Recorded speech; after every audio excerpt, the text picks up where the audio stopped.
simplement parce que c'est dit, car tout ceci demeure des théories ou la perception de chacun. Nous vous recommandons de garder un esprit critique et sceptique sur ce que vous entendez ici comme ailleurs. Bonne écoute, bonne réflexion, bienvenue dans la zone.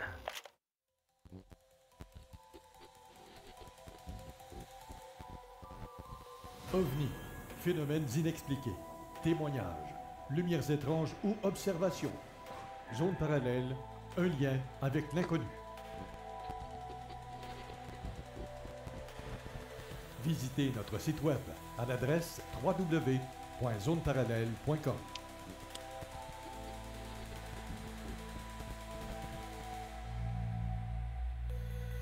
Et voici Carole Lauzet. Bon samedi à vous tous et toutes et bienvenue dans la zone parallèle. Aujourd'hui, on a une émission spéciale télé, cinéma, tout ce qui est, comme vous avez compris sur l'affiche. On va recevoir dans à peu près 30 minutes notre invité principal, Benoît Lache. Mais on a aussi, avec Steve à la co-animation, un petit peu que je pense que oui, vas-y donc Steve. Bonjour, ça va bien? Bon matin. Oui, ça va bien? Ça va très bien, oui. Et- Semaine assez spéciale, mais oui, ça va bien. oui, beaucoup de changements à venir, hein? Oui, effectivement. Fait que dû à certaines technicalités, ben, ça a engendré de nouveaux chemins. Fait qu'on prend de nouveaux chemins, tout simplement. C'est ça. Comme on dit, routes, maudit système médical de marde. ouais. On est rendu en 2025, puis tabarouette, je pense qu'il y a 40 ans, c'était plus facile de voir un médecin qu'aujourd'hui. Fait que, tu sais, on dirait que toute la planète au complet a une carte soleil, sauf ceux qui habitent ici, tu sais. Ils venaient même à la maison, les médecins, dans ce temps-là, en plus. Ben oui, moi, je suis de la C'est... génération télémédique, hein. Puis, en plus, moi, à l'époque, tu sais, je suis latino, fait qu'à l'époque, c'était un médecin cubain qui venait à la maison. Fait que ma mère, elle aimait ça parce que dans le fond, toute la séance se passait en espagnol au lieu de se passer en français. Donc, tu sais, ça a aidé pas mal dans ce temps-là. Mais oui, les médecins venaient à la maison.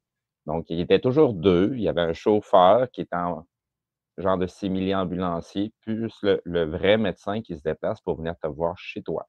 Et quand tu dis que les vétérinaires te servent mieux que la médecine, Ah, ben oui. Ben c'est, oui, c'est, mais c'est tu grave. verrais la facture salée aussi, là. Ben oui. Des fois, moi, je capote. C'est des êtres chers. Je comprends tout le côté émotionnel, là, mais tabarouette, des fois, tu sors de là avec une facture de 10 puis 15 000 puis ish, je disons que la seule raison pourquoi j'apprécie un vétérinaire, c'est parce que des fois, on est capable d'avoir des médicaments par eux et non pas par notre propre médecin.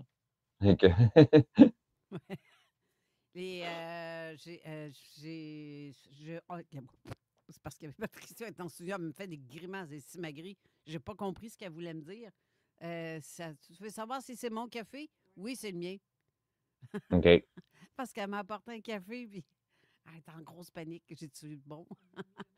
Mais bref, je voulais te dire aussi qu'on a Crème Jean Morissette aussi qui est en studio. Ben Ça va oui, j'ai bien? vu ça tout à l'heure qui se promenait. Oui, ben oui, salut Jean. Salut, la belle Carole. C'est Salut, c'est tout le juste, monde. c'est juste drôle parce qu'il y a 2 semaines, tu as mis une annonce, une affiche de l'émission de, justement, Société Distincte. Puis tu demandais Oui, l'avis des gens. Puis, ben oui, waouh, mais moi, je savais qu'elle allait venir, mais je ne pouvais pas vraiment le dire sur le coup. ben oui. Mais je m'attends à garder la surprise aux auditeurs. Si je l'ai mis, c'est parce que je trouve ça bon. Ben oui, Mais on a plein de Oui. questions à y demander. ben oui. Puis, ben, comme j'ai dit aussi, Patricia qui est là. Salut, Patricia. Salut tout le monde. Ça va bien? Oui, j'espère que tout le monde va bien, en forme pour préparer un week-end de pluie. Oui, c'est ça. Une semaine de pluie plutôt. Le week-end s'achève. Mais bref, tout ça pour dire que on va avoir une émission très intéressante. Puis on a quelqu'un aussi qui nous attend au téléphone qui va nous parler de. Donc, c'est une suggestion de toi-même, Steve, qui m'a Oui. dit invite Bruno Lefebvre parce qu'il en Ben, connaît un bail sur ce qui est des émissions de ben, télé. effectivement, dans tous les gens qui ont passé à zone parallèle, ben, c'est la personne la plus qualifiée. pour parler de ces sujets-là, vu que j'ai l'impression que c'est beaucoup plus qu'une passion. Oui. Connaissant Bruno, ben, je sais qu'il a étudié en cinéma. En Donc, c'est plus, oui, ben, c'est ça. Ben, c'est pour ça que c'était la personne la plus à même de pouvoir de parler de ces sujets-là. Parce que, tu sais, on pourrait parler de Star Wars, on pourrait parler de bien des films, puis bien des séries d'émissions, mais tu sais, la série en tant que telle de Benoît Lache, c'est une série que je trouve quand même très particulière. Puis c'est pas tous les films où ce qu'on parle d'extraterrestres puis d'enlèvement qui seraient comparatifs à cette télésérie-là. Fait que c'est pour non, ça que je sais que effectivement. Bruno va être en mesure de faire la part des choses puis cibler vraiment ceux qui se rapportent plus à cette télésérie-là que, des émissions, générales un peu plus comme Star Wars ou Star Trek que, ouais, ça pourrait ressembler, mais, non, c'est vraiment plus dans le détail que ça, ça tombe carrément dans disons que cette émission-là, cette série-là représente pas mal, tu sais, des cas où ce que les gens vont nous contacter, tu sais, pour, qui vont venir faire c'est leur témoignage à l'émission. Donc, tu sais, c'est vraiment hot. Puis, tu sais, ce que je trouve drôle, c'est que ça fait déjà, plusieurs mois que ma mère me parle de cette télésérie-là, puis j'y donnais, une attention à 50. Puis, tu sais, depuis que tu m'as annoncé qu'on recevait le réalisateur, ben, je suis allé fouiller un petit peu plus. Ma mère, elle a continué à m'en parler, fait que j'ai pas nécessairement suivi la télésérie, mais je suis au courant de ce qui se passe dans la télésérie parce que ma mère me fait le rapport à à toutes les semaines. Je ne sais pas si Benoît, Bruno, si tu nous entends. Ça y ressemble. Oui, ça y Ça ressemble y pas ressemble mal. un peu. Ouais. Il y a une tonalité, oui, c'est ça. C'est notre Bruno, ça, Ouais. c'est sûr. Ben oui, Bon, Jean alors, mesdames, Morissette est là. Tu m'as messieurs, demandé hier si Jean, il venait. Non, je pense pas. Ben oui, il est là. bon, ben, c'est ça, le chanceux. Là, parce que moi, c'est sûr que quand c'est en studio, j'aime toujours mieux ça parce qu'on est au radio, tu comprends dessus. Ben Puis oui. on peut un peu interagir un petit peu plus. Alors, toujours est-il que j'ai reçu le mandat de parler de séries télé, Ouais. ce que je vais faire avec plaisir. On t'écoute. Cependant, je ne me prononcerai pas sur la série Société distincte pour la simple raison que j'ai appris hier qu'elle était disponible dans Internet parce que moi, j'ai plus de télévision. Bien évidemment, depuis ce temps-là, j'ai une vie. Je suis capable d'aller au McDonald's 2 fois par mois avec l'argent économisé. Et mais je peux faire un petit panorama de ce qu'est un petit peu la science-fiction à la télévision par rapport à l'espèce d'époque trouble dans laquelle nous sommes aujourd'hui. La globalisation a foiré comme période historique avec la COVID, avec la suspension des routes de commerce internationales, tout ça. Et puis on est maintenant, depuis l'élection de Trump, la première élection de Trump, c'est en 2020, c'est bien ça. On est maintenant dans l'ère de la post-vérité. Historiquement, retenez cette expression. Dès qu'il est arrivé au pouvoir, c'est à Washington qu'on a commencé à parler de faits alternatifs. Un fait, c'est un fait. Un fait alternatif, c'est une menterie. OK? Alors, ça fait depuis 2020 que la société américaine et que la civilisation occidentale en général est tombée dans des trous, là, des terriers de lapin, des chambres d'écho, de la pensée tunnel, de tout et n'importe quoi qui, en temps normal, au niveau médiatique, par exemple, n'aurait jamais eu accès aux ondes publiques. Parce que c'est du monde dans le sous-sol qui lâche des pets et qui analyse l'odeur dans Internet, dans YouTube, dans Facebook, qui sont devenus des influenceurs qui analysent les pets. Tu comprends-tu? J'exagère à peine. Alors, tout de suite, je vais aller dans une série télévisée des années 60 qui s'appelait The Twilight Zone. Cette série-là a une réputation. Beaucoup de gens connaissent le titre, mais très peu ont pu voir la série parce qu'elle est quand même assez ancienne. Et dans un des meilleurs épisodes de cette série, il qui était créé par Rod Serling, n'est-ce pas, qui s'est fait un nom dans la science-fiction, le fantastique. Il a participé à la scénarisation de La planète des singes en 67, le film, 68, 67, 68. Et c'était des contes moraux. C'est-à-dire que tu voyais Rod Serling au début, où tu entendais sa voix off, qui mettait en place une histoire et qui donnait une conclusion. Donc, c'est un code de conte moral. Mais il y a un épisode extraordinaire qui s'appelle « To serve man », pour servir l'homme. Man, avec un M majuscule, et l'homme, avec un H majuscule, signifie l'espèce humaine. Maintenant, on dirait plus l'humanité avec un H majuscule à notre époque, c'est tout à fait naturel. Et attachez-vous, c'est un cas de figure pour tout ce qui va suivre pour notre propos d'aujourd'hui. Alors, il y a une belle soucoupe volante, qui est le modèle C-57 de La planète interdite, Forbidden Planet, au cinéma, qui est une très belle soucoupe volante, qui a été réutilisée peut-être une dizaine de fois au cinéma puis à la télévision. Alors, on a une très belle soucoupe volante qui se pose comme ça aux États-Unis et en sort un extraterrestre de 8 pieds de haut. Puis, il est tout à fait pacifique, puis il regarde les êtres humains avec un beau sourire, puis finalement, il rencontre des hauts dignitaires et tout ça, puis là, il leur donne un livre, OK?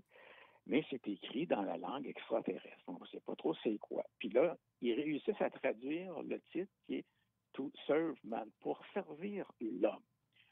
C'est que là, l'extraterrestre propose aux êtres humains de partir avec lui dans sa soucoupe, puis qu'il va en envoyer d'autres, puis que là, on va aller dans l'espace. C'est écrit en 1962, à peu près, cet épisode-là, 63. Alors, on est en pleine course à la Lune, course à l'espace. Et les gens font la file, puis là, c'est devenu, OK, c'est comme si tu gagnais la 649, toi, là, de partir dans l'espace. C'est que là, sous intrigue, il y a le gars puis la fille. Le gars part, puis là, la fille, elle a traduit ce qu'est ce livre-là. C'est un livre de recettes qui dit comment apprêter l'homme, comment servir l'être humain en petit ragoût, rôti, barbecue, etc., etc., etc. Mais ça, il est trop tard parce que la soucoupe volante s'en va, puis le gars, finalement, quand c'est son tour, ben là, ça sonne à sa cabine, puis là, tu sais qu'il va se faire... on va faire boucherie de cet homme-là, puis il va être mangé, il va être dégusté par ces gastronomes galactiques. OK? Alors, pourquoi je dis que c'est typique, cette affaire-là, c'est qu'en partant dans la vraie vie, on ne sait pas vraiment ce qu'ils veulent, okay? Malgré toutes les histoires qu'on a créées autour de ce mythe contemporain-là de l'extraterrestrialité. Il fallait que je plug mon expression préférée. On ne sait pas ce qu'ils veulent, puis là, on projette beaucoup de choses. Donc là, on projette, on va faire un voyage dans l'espace, on va découvrir une nouvelle planète. Non. Il y a un malentendu quelque part. Eux autres sont là pour avoir des volontaires pour se faire bouffer. OK? Alors, c'est tout le phénomène extraterrestre qui est tributaire de ce petit exemple-là, pratiquement insignifiant, ce malentendu-là, ce cas de figure de l'incompréhension fondamentale du phénomène. Parce qu'on n'aura pas à avoir des fédérations galactiques, qui sont dans l'espace, à esti méchante ligne Internet, eux autres, pour envoyer des messages dans YouTube. Est-ce que j'aimerais savoir la vitesse de transmission? Tu sais, si on s'y arrête 2 minutes, on ne connaît rien à ça. Et il y a beaucoup de monde qui écrivent beaucoup d'histoires et beaucoup de fables. Et comment marche Internet, puis Facebook, puis tout ça, ben c'est clic, clic, clic, clic, clic. Ce sont des beaux messages, 1 fois, 2 fois par semaine, de la Fédération galactique. Les ascensionnés, puis les patatis, puis les patatas. On ne sait rien, ou pratiquement rien de ce que l'on veut faire. Et ce que l'on fait au niveau du spectacle de nos jours, avec la télévision, au cinéma, mais on parle de la télévision, ben ça reflète ça. On projette nos attentes, nos fantasmes, ce que l'on idéalise. On va projeter ça dans un phénomène qui est là, mais dont on ne connaît rien. Alors, on projette des affaires là-dessus, comme on projette sur nos vedettes. Tu sais, les journaux, là, Éco-Vedette, puis toutes ces affaires. parle d'affaires de vedettes. Là. Il y en a 3, 4 là, sur le bord de la caisse au supermarché. On projette des choses sur nos vedettes parce qu'elles représentent quelque chose pour nous dans notre imaginaire. Il y a des vedettes qu'on aime tellement qu'on a l'impression qu'ils font partie de la famille. Mais ils font partie de la famille. Dominique Michel, elle fait partie de la famille collective québécoise. Tu comprends? Ben oui. On fait la même chose avec un objet culturel, on va l'appeler comme ça ici, qui est l'extraterrestrialité. Et là, on va projeter des affaires dedans. On va projeter des belles affaires et des mauvaises affaires. Ça s'appelle aussi de la science-fiction. Parce que dans la science-fiction, qui est un genre narratif, qui est inventé par Jules Verne, on se souvient, c'est lui qui a commencé à mêler des éléments scientifiques, faire de l'anticipation scientifique, avec des récits fictionnels. Mais la science-fiction sert essentiellement à donner un commentaire social, psychologique, sociologique, etc., sur des questions X, Y, Z. Au lieu de dire que là, il y a des pour faire un fait sur les problèmes sociaux, on fait une série de science-fiction qui va aborder ces sujets-là, mais avec des martiens. Tu vois ce que je veux dire? Avec des androïdes, une marine stellaire comme la Starfleet, par exemple, dans Star Trek. Alors, je fais ce long préambule juste pour dire que c'est de même que ça marche. Oui, mais il ne faut juste pas négliger aussi, en tout cas, ou oublier de parler des gens qui font ces genres de séries-là parce qu'ils ont eu des visions, des rêves, que c'est venu lui parler, puis tu peux pas imaginer que quelque chose dans le style. Je te donne un exemple aussi, comme la série, comme on a parlé hier, Stargate, La Porte des Étoiles. Il y a bien des éléments qu'on peut voir là-dedans, qu'on se demande, coudonc, d'où vient. Tu sais, je regarde comme tu vois, un des appareils que ces personnes-là, dans le film, dans la série, envoient sur d'autres planètes par une porte dimensionnelle, une sorte un Stargate. Et, un trou de verre artificiel. Oui, puis exactement. Puis que ce genre de truc-là, ça ressemblait à un rover comme on voit qui envoie sur Mars ou sur la Lune. C'est pratiquement identique à ce que, tu sais, d'où vient. Parce que hier, tu m'as parlé d'un élément justement à propos de ça. J'aimerais ça que tu m'en parles. Oui. Ben, pour Stargate, là, il y a beaucoup de choses à dire là, parce que ça a marqué l'imaginaire. Stargate, la série, c'est, dans les faits, le Star Trek du pauvre. OK? Quand quelqu'un comme moi qui a vu tous les épisodes de Star Trek au moins 5 fois, OK? Tu n'avais pas compris après la première? Dur de comprendre.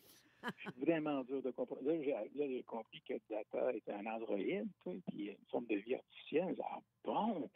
OK. Puis M. Spock, c'est un vulcain. Oh, là, j'avais manqué des bouts, là, tu comprends-tu? Mais, tu vois, l'affaire des rovers que tu parles, ben, c'est exactement ça, la science-fiction. Les Soviétiques, à l'époque, ont envoyé des sondes Lunocode sur la Lune. On les appelait les lunocodes. Bon, c'était une mission de lunocode, mais le nom semble avoir resté, si je me souviens bien. En tout cas, il y avait des lunocodes. Il y en a eu 3. Les Américains envoient des sondes mobiles sur la Lune. Je me demande s'ils ont vraiment envoyé des sondes mobiles sur la Lune. Sur eux, ils se posaient puis ils faisaient des analyses sur place. Ça, c'est dans les années 60, là. Mais 20 ans avant la sortie du film Stargate, parce qu'au départ, c'était un film grossier et c'était tellement énorme, c'était un film de propagande américaine dans le Moyen-Orient. Mais ça, je t'en parlerai si tu veux qu'on parle de film à un moment donné. Mais justement, c'est que dans Stargate, on parle de l'idée qu'on peut créer un trou de verre artificiel. C'est cette fameuse porte des étoiles, le cercle dans lequel il faut rentrer comme un téléphone, tu vois, c'est comme un téléphone à cadran. C'est tout aussi niaiseux que ça, un téléphone à cadran. Puis là, pouf, tu es capable d'envoyer du monde là où il y a d'autres téléphones à cadran. Tu sais, essentiellement, c'est un film de science-fiction sur le téléphone. Hein? Bon, OK. Mais c'est ça. Stargate, par exemple, on a des questions scientifiques comme voyager plus vite que la lumière ou obtenir des déplacements qui se font plus rapidement qu'ils ne se feraient à la vitesse de la lumière. Ça, c'est dans Star Trek. C'est les moteurs de distorsion de l'espace-temps, où le vaisseau ne bouge pas vraiment, mais qui replie l'espace. Aujourd'hui, l'espace est une dimension malléable. Sans la distorsion de l'espace, il n'y aurait pas de gravitation, parce que c'est ça la gravitation, c'est une modification locale de la trempe de l'espace-temps. Ce qui fait que tous les objets tombent à la même vitesse au sol selon la masse de la planète ou de l'étoile. Bon, là, je viens de perdre du monde, là, mais c'est pas grave. Puis avec ce truc-là de Stargate, il y a toute la notion aussi des anciennes civilisations terrestres, c'est-à-dire la théorie des anciens astronautes qui est en filigrane, où on apprend qu'il y a longtemps, il y avait une civilisation, au moins une en tout cas, celle dont on a retrouvé des vestiges en retrouvant une porte des étoiles en Égypte, etc., etc., etc. Donc, encore une fois, on est dans la science-fiction. Les sociétés anciennes pourvues d'une technologie extraordinaire restent à être démontrées. C'est sûr qu'on a au moins un exemple sur lequel c'est comme un ovni, il suffit qu'on l'envoie un, puis c'est fini, ça existe. Ça, on le sait. Puis pour les technologies avancées anciennes, il y a la fameuse machine d'anticitène, en tout cas, je demande l'aide D'anticitaire.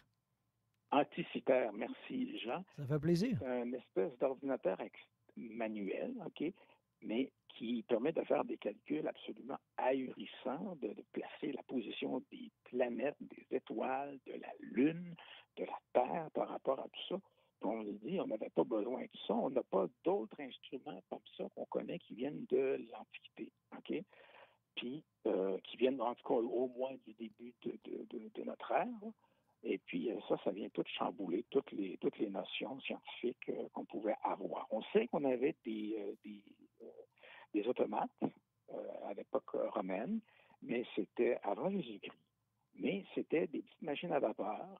On avait compris la corrélation entre la vapeur et la force que ça peut produire sur des éléments physiques. Mais la civilisation n'était pas prête encore. Alors, on faisait des petites machines à vapeur qui faisaient gazouiller des petits oiseaux de cuivre. Hein? Qui faisaient ouvrir des portes aussi. Hein? Il faisait ouvrir des portes par un système de vapeur pour que celui qui était devant la foule fasse des gestes pour ouvrir, comme que c'était lui qui avait la force d'ouvrir les portes par le mental, alors que c'était pas ça. C'était juste des trucs. Exactement. C'est exactement ça, mais comme on dit, je pense, c'est Jacob Bronowski dans la série L'évolution de l'homme ou Carl Sagan dans la série Cosmos, personne à ce moment-là n'a eu l'idée de mettre à profit cette compréhension-là de cette mécanique de la vapeur pour la rendre publique, entre guillemets, pour qu'elle puisse, si je puis m'exprimer ainsi, servir l'homme, c'est-à-dire aucune technologie dans le milieu agricole, aucune technologie autre que militaire ou religieuse, ou juste pour que le roi ou l'empereur ait son petit minute là, de swing dans la tête, là, puis qui capote, puis comme ça. Jamais à ce moment-là, ça s'est fait. C'est seulement lorsque l'on a redécouvert la vapeur au 19e siècle comme étant quelque chose qui peut produire une force, où l'on s'est mis à avoir des machines de vapeur. Et là, c'était la révolution industrielle avec les machines de travail en ville, dans les usines et tout ça. Il a fallu attendre 2000 ans, simplement 2000, 2200 ans pour que ça puisse servir à quelque chose. Et depuis ce temps-là, les progrès scientifiques et techniques ont été constants.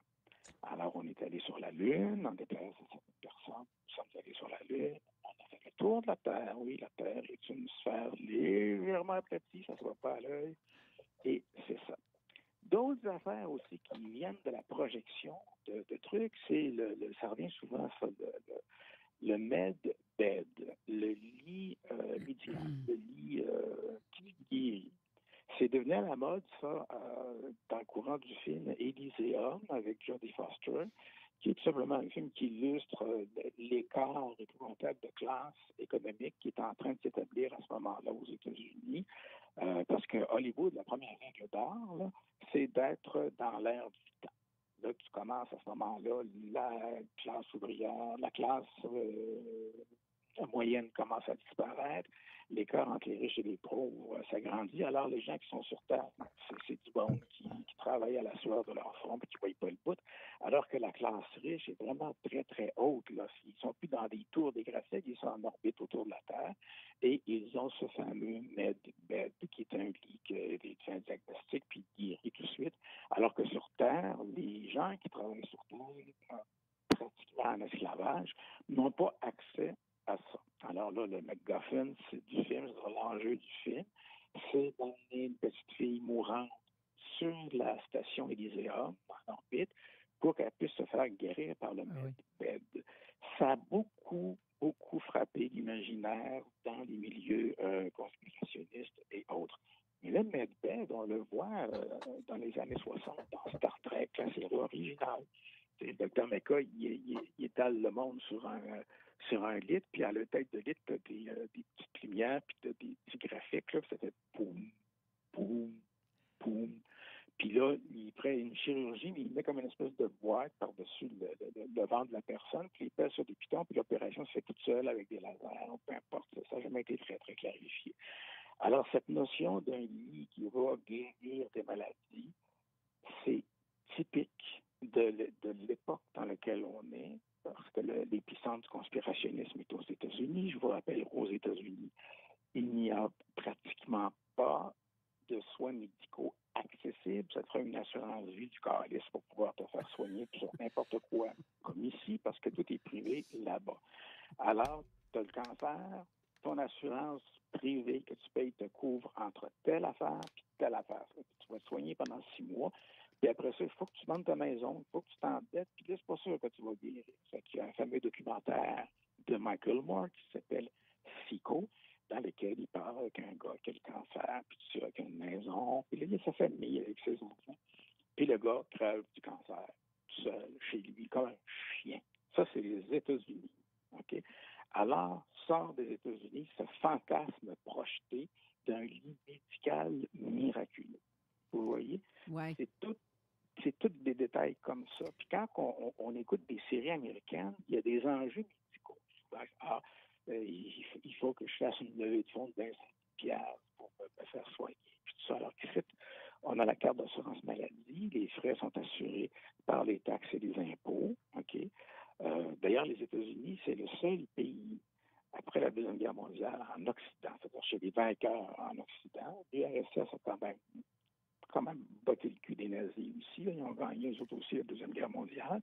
Mais le grand gagnant de la Deuxième Guerre mondiale, c'était les États-Unis et tous les pays. Si tu me permets, Bruno, je pense qu'on est en train de s'éloigner complètement de ce qu'on voulait parler exactement. On demeure toujours dans la même métaphore.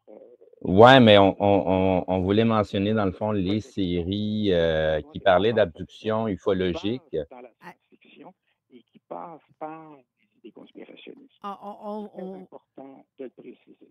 Oui, c'est juste qu'on ne peut pas comparer, comme ma sœur Chantal dit, on ne peut pas comparer Star Trek et Stargate parce qu'un est du futur et l'autre, c'est le présent. Donc, ça représente... Oui, OK, ben c'est ça, je n'ai pas été assez précis parce qu'en Stargate et Star Trek, Stargate reprend les mêmes archétypes que Star Trek. Des fois, c'est des scénarios qui sont photocopiés, qui sont légèrement modifiés. C'est ça, je veux dire, dans le Star Trek. Le niveau créatif était dans Star Trek et le niveau de récupération était dans Stargate, tout simplement. Ils ont même le même personnage, Spock et Tilk. Les deux sont impassibles, patati, patata, puis t'as le jeu entre le gars central puis l'aspect plus émotionnel d'un part puis plus rationnel de l'autre. Puis le Mecha, il est Spock pour Kirk, puis là, t'as la même chose dans Stargate. C'est ça, là. On peut pas, en quelques minutes, là, donner toutes les subtilités. Mais il y a des choses intéressantes aussi là-dedans. Toujours dans la projection, si on prend Les Envahisseurs, par exemple, la série des années 60 aux États-Unis, c'est une série qui se base sur la psychose communiste. On cherchait des communistes partout dans les années 50, il y a eu une chasse aux sorcières dans les années 50. Puis là, c'est ça, les extraterrestres qui viennent dans ce poteau ou qu'on les reconnaît par un signe particulier, avec le petit doigt, lorsque leur soucoupe volante se pose, c'est un gros flash rouge au sol. Quand ils tuent, ils dématérialisent littéralement, ils disparaissent de la circulation dans un beau flash rouge. Et c'était la paranoïa de l'infiltration communique. Okay. Rouge Donc, du RSS. Pardon? Je veux dire rouge pour l'URSS. Oui, pour les couleurs du communisme. Voilà. Puis voyons, j'ai perdu le fil. C'est extraordinaire. Ça fait juste... Ça donne bien. On va devoir aller à la pause où est-ce qu'on Ouais, en est ben rendu oui. dans notre ça donne temps. bien, hein? Ben oui, puis notre invité est là présentement dans le fond du garde-robe à attendre qu'on l'entre en studio.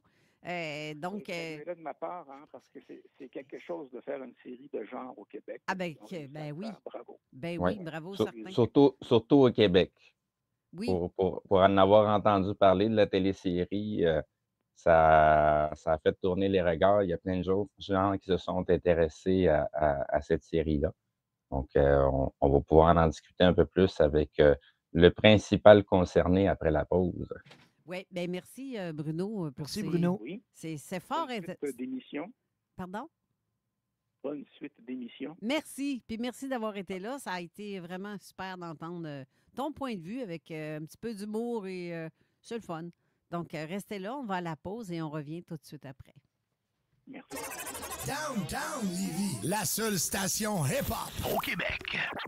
Électricien recherché. PLH Électrique, maître électricien, est à la recherche d'un électricien compagnon avec expérience pour se joindre à son équipe. Ce qui t'attend, un salaire décret commercial, des horaires flexibles pour une conciliation travail-famille, une expérience aiguisée dans tous les domaines, résidentiel, commercial, industriel, construction neuve, rénovation, immobilier et bien plus. PLH Électrique est le spécialiste dans tous ses services et te veut dans son équipe, sur la route et en milieu de travail. Postule dès maintenant pour une carrière riche et stimulante. 88 999 3116 plhélectrique.ca. Cet automne, dites enfin bye-bye tatou avec les cliniques Viva. Découvrez la meilleure technologie de détatouage par laser. Ultra efficace, fonctionne sur toutes les couleurs d'encre et de peau. Pour un temps limité, recevez 25 % de rabais sur vos séances. Bye-bye tatou. cliniqueviva.com. Attention, les changements climatiques ont des répercussions tangibles ici au Québec. Les alertes d'orages violents se multiplient, les ondes de tempête et même les ouragans. Si votre résidence ou votre entreprise est victime d'infiltration d'eau ou de dommages par le vent, appelez Calinette qui s'occupera des mesures d'urgence pour éviter l'aggravation de la situation. Peu importe l'ampleur du dégât ou du sinistre. L'entreprise de confiance à contacter, c'est Calinette. Le leader après sinistre partout au Québec, 24/7. Un chasseur chachant, un chacheur sachant chasser. Un chasseur sachant chasser, c'est s'équiper. Dans le fond du bois, faut que ça marche. Avec Honda, t'en auras pas de problème. Pour ta génératrice ou ton 4 roues, c'est chez Adrenaline Sport que ça se passe. Tout le monde se dit expert, mais pour un espace net, y a rien comme NetExpert. NetExpert Québec, les meilleurs dans le commercial. Net, fret, sec, service Coteo. Confiez nouveaux locaux, on vous les rendra beaux. Nettoyage industriel, bureau, aire commune de logement, Airbnb, roulotte de chantier, après construction, clinique, entrepôt, usine. Nommez-le, on l'entretient, puis bien à part de ça. Chez Service Coteo, chaque mandat est réalisé avec rigueur, en tenant compte des besoins spécifiques de notre clientèle. Service Coteo. Confiez-nous vos locaux, on vous les rendra beaux. servicecoteo.inc-qc.ca. Ce samedi 18 octobre, le bar spectacle Quartier de Lune fête ses 9 ans et t'invite à une soirée électrisante. Au menu, souper hamburger à volonté plus une bod pour seulement 10 $. Karaoké et DJ dès 20h au rez-de-chaussée. Spectacle hommage à Bob Bissonnette. Dès 17h, promotion 4 shooters à 9 $. Surprise et tirage toute la soirée. Viens fêter le 9e anniversaire du Quartier de Lune ce samedi 18 octobre. Le 25 octobre, on danse tôt au Phoenix du Parvis. Après le succès fou de septembre, on remet ça. 3 DJ, Marius Mars, Charles Poulain et une invitée spéciale, Channel Pearl, qui célébrera son 40e anniversaire avec vous. Le concept, le nightlife, mais à des heures raisonnables. De la musique house accessible, funky, disco, parfait pour danser et avoir du fun. Et si vous avez faim, le resto du Phoenix du Parvis vous attend. L'événement Danser tôt le 25 octobre, 18 ans et plus, 20 $ à la porte. Ceux qui savent, savent. Les autres, venez le vivre. phoenixduparvis.com. T'es électricien? T'as commencé à voir les trucks de MGM Électrique, hein? T'es tanné de rentrer du reculon. Tes journées sont longues. Chez MGM Électrique, nous avons le travail qu'il te faut. Temps double, avancement, belle ambiance de travail et une belle gang qui t'attend. Pas besoin de te promettre de voyage dans le sud. On te promet un esprit familial, des belles conditions et du plaisir. Pense à ton avenir, pense à MGM Électrique. mgmelectrique.com. MGM Électrique. Booster de dynamisme. CJMD. Talk. Rock. Hip-hop. L'alternative radio. Avertissement. Cette émission a pour but de porter l'auditoire à réflexion. C'est pourquoi la direction de la station souhaite vous rappeler que chaque affirmation mérite réflexion. Il ne faut rien prendre comme vérité simplement parce que c'est dit, car tout ceci demeure des théories ou la perception de chacun. Nous vous recommandons de garder un esprit critique et sceptique sur ce que vous entendez ici comme ailleurs. Bonne écoute, bonne réflexion. Bienvenue dans la zone.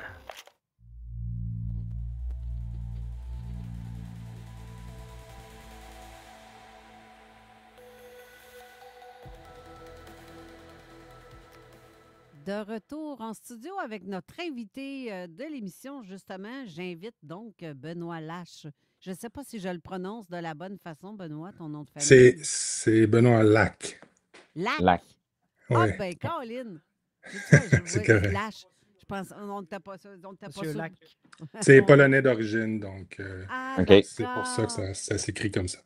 OK, OK. d'accord. Ben, désolé, C'est pas, Monsieur Lac. c'est pas loin du coin des Baginski, ça? Non. C'était pas pour mal faire, en tout cas. En tout cas, je suis habitué. Ça me suit depuis l'enfance, fait aucun problème. Ben oui, Caroline. Regarde, on n'a que des félicitations à te faire pour ce qui est de ta série télé, Société distincte, parce qu'il y a beaucoup de vraiment, là, tu as été très subtil dans la façon de présenter tout ça. On parle un peu d'indépendance du Québec, on parle aussi un peu de tout ce qui est supposé extraterrestre. Tu as vraiment beaucoup de jeux de mots, c'est un texte magnifiquement tricoté, vraiment. Très bons acteurs. Oui, vraiment aussi. Puis je suis surprise, je suis vraiment surprise, agréablement surprise du résultat, parce que je me dis, crime, il y a... Ah, tabarouette, si tu as d'autres histoires Non, on va commencer par... Y a-t-il une suite à cette émission-là? Puis d'où est-ce que ça part? D'où est-ce que... Là, c'est deux questions. Oui, oui, c'est vrai, excusez. La suite, elle est en chantier, mais je pense qu'il y a des restructurations chez TVA, mais ils la veulent, la série, ils sont contents du succès critique puis populaire. Donc, on devrait avoir la confirmation en novembre. Donc, pour la suite. C'est vraiment nice, ça, parce que ça finit raide un peu, tu sais. Le dernier épisode. Non, c'est ça, mais il y a beaucoup de... Tu sais, j'ai reçu beaucoup de messages comme hey, « ça peut pas finir comme ça, il est où l'épisode 11? » Il n'y en a pas. Mais si je vous parle un peu de l'inspiration, c'est ça Oui. de comment que ça part. Est-ce que vous vous êtes fait enlever? Non, mais du côté personnel, parce qu'il y a quand même... Je pense que c'est ce que TVA a aimé de cette série-là, c'est que ça commence par un drame familial, puis les gens sont hook à partir de ça. Puis tranquillement, la science-fiction s'installe, ce qui fait qu'à la base, ceux qui sont un peu... qui ont peur de la science-fiction, qui en consomment pas, ben, ils peuvent embarquer dans le drame familial. Puis le doute est toujours... C'est le doute, là, c'est vrai ou c'est pas vrai? Puis il y a des pistes, il y a des fausses pistes. Puis à un moment donné, la science-fiction arrive, bang, à l'épisode 6 plus clairement. Puis là, ben, les gens habituellement sont hook, fait qu'ils continuent. Puis là, ils se rendent compte que peut-être ils aiment la science-fiction. Mais au niveau personnel, moi, mon frère plus jeune, il a été... pas enlevé, mais il a disparu pendant une couple d'heures. Puis on était comme un groupe de jeunes à jouer dans la rue. Puis à un moment donné, il y a un monsieur qui est passé avec une voiture. Puis il a dit hey, voulez-vous passer des pamphlets puis faire de l'argent? Puis il avait choisi tous les enfants sauf moi parce que j'étais le plus jeune. Fait que là, moi, j'étais comme un peu en panique. Puis, pas en panique, j'étais déçu, en fait, de ne pas avoir été choisi pour faire de l'argent. Fait que je suis allé voir ma mère. Je dis Patrick va faire de l'argent, moi, pas, comment ça? Puis là, quoi? Qu'est-ce qui se passe? Fait que pendant environ 4 heures, on ne trouvait pas les jeunes, on ne savait pas où est-ce qu'ils étaient. Puis il y avait un plan. plus machiavélique où est-ce qu'ils attendaient à un coin. Puis c'est une voisine qui a réussi à les intercepter avant, les retrouver en fait. Mais quand même, le 4 heures à vivre le potentiel disparition de mon frère comme enfant, ça a été assez traumatisant. Et je me suis inspiré beaucoup de ça. Fait que, il y a cette portion-là qui est très personnelle. Donc, c'est pas un enlèvement d'extraterrestre, mais juste un enlèvement tout court potentiel. Puis sinon, le côté extraterrestre, ben, assurément, j'ai grandi avec E.T. puis tous les films à succès ou la série V, par exemple, à TVA, qui était comme très, très populaire à l'époque, mais aussi le film They Live de John Carpenter. Avoir vu ça enfant, je me souviens, là, le personnage enlève ses lunettes, puis là, il y a des messages cachés dans les panneaux publicitaires, il voit les gens à travers, qui sont infiltrés, les faux, ben, les vrais extraterrestres, mais qui ont l'apparence humaine. Ça m'avait vraiment marqué aussi. Mais l'élément déclencheur, c'est peut-être vers 2007, à mon gym, un entraîneur qui me parle du Disclosure Project, que j'avais jamais entendu parler, puis qui me dit hey, c'est une conférence de presse qui a eu lieu dans les années 2000, début 2000, qui devait être diffusée à la télé, mais à la dernière minute, ils ont paniqué, puis ça a été diffusé sur le web. Où est-ce qu'il y avait des hauts dirigeants du gouvernement américain qui confirmaient, hors de tout doute, que les extraterrestres existent, puis il y avait un moyen, avec Stephen Greer, je pense, le docteur qui gérait la conférence de presse. Fait que j'ai comme eu une espèce de fascination à partir de là, parce que il était plus dans un côté positif aussi des extraterrestres, moins dans la peur. Fait que c'était assez pour semer. Tu sais, je me souviens très bien quand il me parlait de ça. Je me disais, OK, même ma prochaine série, je vais faire une série. En fait, non. Au départ, c'était un film. Je vais faire un film là-dessus. J'ai commencé à l'écrire à l'époque, mais j'avais de la misère. J'avais tellement de personnages et de richesses que je ne serais jamais capable de conclure l'histoire en 1 heure et demie. Fait que je l'avais mis. À l'époque, j'avais peu d'expérience en écriture aussi. Là, on est en 2009 environ, puis peut-être vers 2012, je l'avais mis de côté, puis je me suis dit un jour, j'en ferai une série télé. Et là, j'ai commencé. Moi, j'étais en publicité, je suis allé dans la fiction, puis j'ai commencé peu à peu. J'ai fait des courts-métrages, des web-séries, séries jeunesse. Puis là, je suis arrivé en 2020, après le succès du 4-2-2, qui est une série science-fiction à Télé-Québec. J'ai pitché Société Distincte, puis ils ont embarqué. Je pense que le TVA n'aurait jamais embarqué dans Société Distincte s'il n'avait pas vu le 4-2-2. Puis c'était la même personne à l'époque au contenu qui gérait le contenu. Donc c'était Denis Dubois qui avait trippé sur le 4-2-2, qui était quand même innovateur pour qui l'est encore à mon avis, mais qui est plus jeunesse. Donc beaucoup les adultes ne l'ont pas nécessairement vu, à moins qu'il y ait des enfants. Fait que ça l'avait énormément rassuré d'en faire une série d'envergure avec des effets spéciaux, puis assez complexe. Tu sais, quand on ne consomme pas tant ça au niveau public, tu sais, dans les diffuseurs publics. Fait il fallait les rassurer d'une certaine façon. Fait qu'on avait fait 2 saisons qui avaient hyper bien marché. Ça a été acheté par Canal+. Fait qu'il y a eu quand même un rayonnement à l'international. Fait que quand Société Distincte est arrivée, on dit OK, c'est ambitieux, c'est une série d'envergure, let's do it. Fait que ça a été de 2020 jusqu'à 2023 en développement. Puis on a tourné ça. Puis bon, c'est sorti l'été passé. Est-ce qu'il y a beaucoup de monde qui sont déçus que c'était pas la saison 2 qui était diffusée cette année, ceux qui avaient vraiment trippé l'été passé. Mais c'est un peu la formule de diffusion pour eux. Ils créent de l'abonnement en diffusant d'abord à Illico, puis après ça, ils diffusent 1 an plus tard à TVA, ce qui fait que la saison 2 devrait arriver d'ici 1 an et demi environ. Mais parce qu'en fait, tu as commencé à écrire cette série-là quand? En quelle année? En 2009. Mais c'est un film. Comme je dis, c'est un film. Oui, au départ, oui. C'est ça. Fait que, puis tu sais, j'avais pas tant d'expérience en écriture, fait que c'était bon, mais pas si bon, mais le cœur était là. Ouais. Fait que, tu sais, après quasiment 10 ans d'expérience d'écriture, tu sais, là, quand j'ai repris le long-métrage que j'avais laissé sur un coin de table, puis je l'ai relu, je savais exactement ce qui manquait. Tu sais, j'avais acquis ce qu'il fallait en scénarisation, en storytelling pour tout replacer. Fait que, il était tight, le projet. Là. Fait que, mais réembarquer dedans, c'est à partir de 2020, concrètement, avec le bagage que j'avais, puis l'expérience que j'ai acquis dans les 10 dernières années, puis en travaillant aussi en collaboration avec TVA. Donc, ça a été, je dirais, ça a pris de 2020 à 2023, 3 ans intensifs à écrire les 10 épisodes.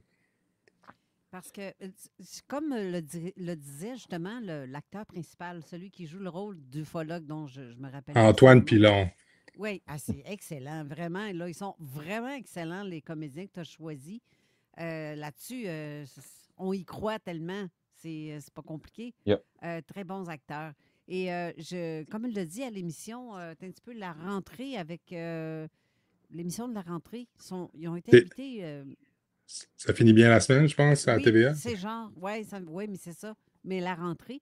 Puis il expliquait ça parce que ça a fait un peu jaser. Puis je me suis dit, oh, ça va être intéressant comme série à écouter, ça. Et il a dit, c'est drôle que, justement, c'est en pleine révélation aux États-Unis en même temps que la série sorte. Tu veux dire qu'il parle de la preuve des extraterrestres? Oui, mais ils ont parlé aussi des ovnis qui ont été observés par les militaires ou tout Ouais. autre. Oui, ils l'ont rendu public officiellement, je pense, il y a 3 ans, ou si je me C'est souviens ça. bien, les extraits Ben, vidéo. Mais c'était les mêmes extraits qu'ils donnaient dans le Disclosure Project. Donc, tu sais, on ouais, parle c'est de 2001. Fait que c'est quasiment 20 ans plus tard qu'ils diffusent au grand public, là. Mais avant, c'était que sur le web, mais ils les avaient, ces extraits-là. Mais c'est juste que ça donne juste bien que tu sortes ça là, à ce moment-là. Ouais, j'espérais plus vraiment quelque chose de plus real, tu sais, des fois, comme qu'il y ait un événement réel, tu sais, parce qu'il n'y en a pas vraiment de maudites preuves qu'on peut dire hors de tout doute qui existent, là, tu sais. Ben, Fait quand que c'est on quoi? en a, ben, ça veut pas dire que.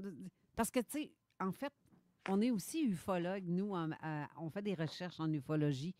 Mais j'en ai capté des choses que je comprends pas c'est quoi. Mhm. Puis je le sais qu'il y a des. J'ai même filmé. On a pris souvent en capture ce genre de phénomène-là sans savoir c'est quoi.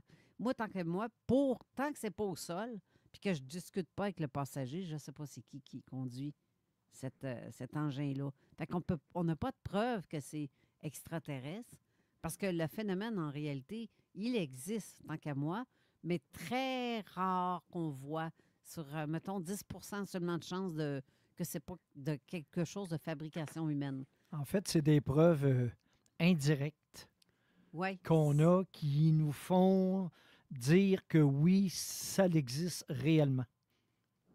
Mais ça. c'est toujours indirect ou presque. C'est ça.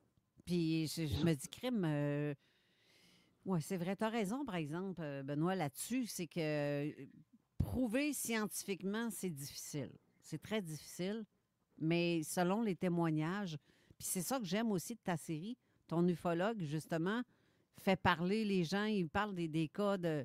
Je me dis, non, mais sérieux, il l'a, là. Est-ce que tu as été inspiré par un des ufologues en question pour t'aider au comportement de comment un ufologue va penser, ce qu'il va dire ou dans tes textes? Est-ce que tu as eu de l'aide d'ufologue? Pas tant. Je dirais que c'est vraiment une inspiration personnelle de consommer beaucoup de science-fiction, d'avoir lu quand même des livres un peu là-dessus. Mais c'est surtout aussi de donner beaucoup d'amour à chaque personnage. Donc, c'est de faire en sorte comme si j'étais un ufologue, puis que j'étais passionné par mon travail, tu sais, de quelle façon je le ferais. Puis je pense que c'est ce qui a séduit aussi la résonance aussi à l'international. Ils traitent bien les gens, tu sais. C'est pas... les gens sont bien traités, ceux qui passent des entrevues, qui se confient. On sent qu'il en prend soin, puis qu'il essaye de trouver la vérité. Lui, il est habité par la culpabilité qu'il n'était pas là pour son frère, puis qu'il a été enlevé par les extraterrestres. Fait qu'il veut à tout prix comprendre qu'est-ce qui est arrivé. Fait que c'est un motif quand même assez... qui donne de la drive au personnage.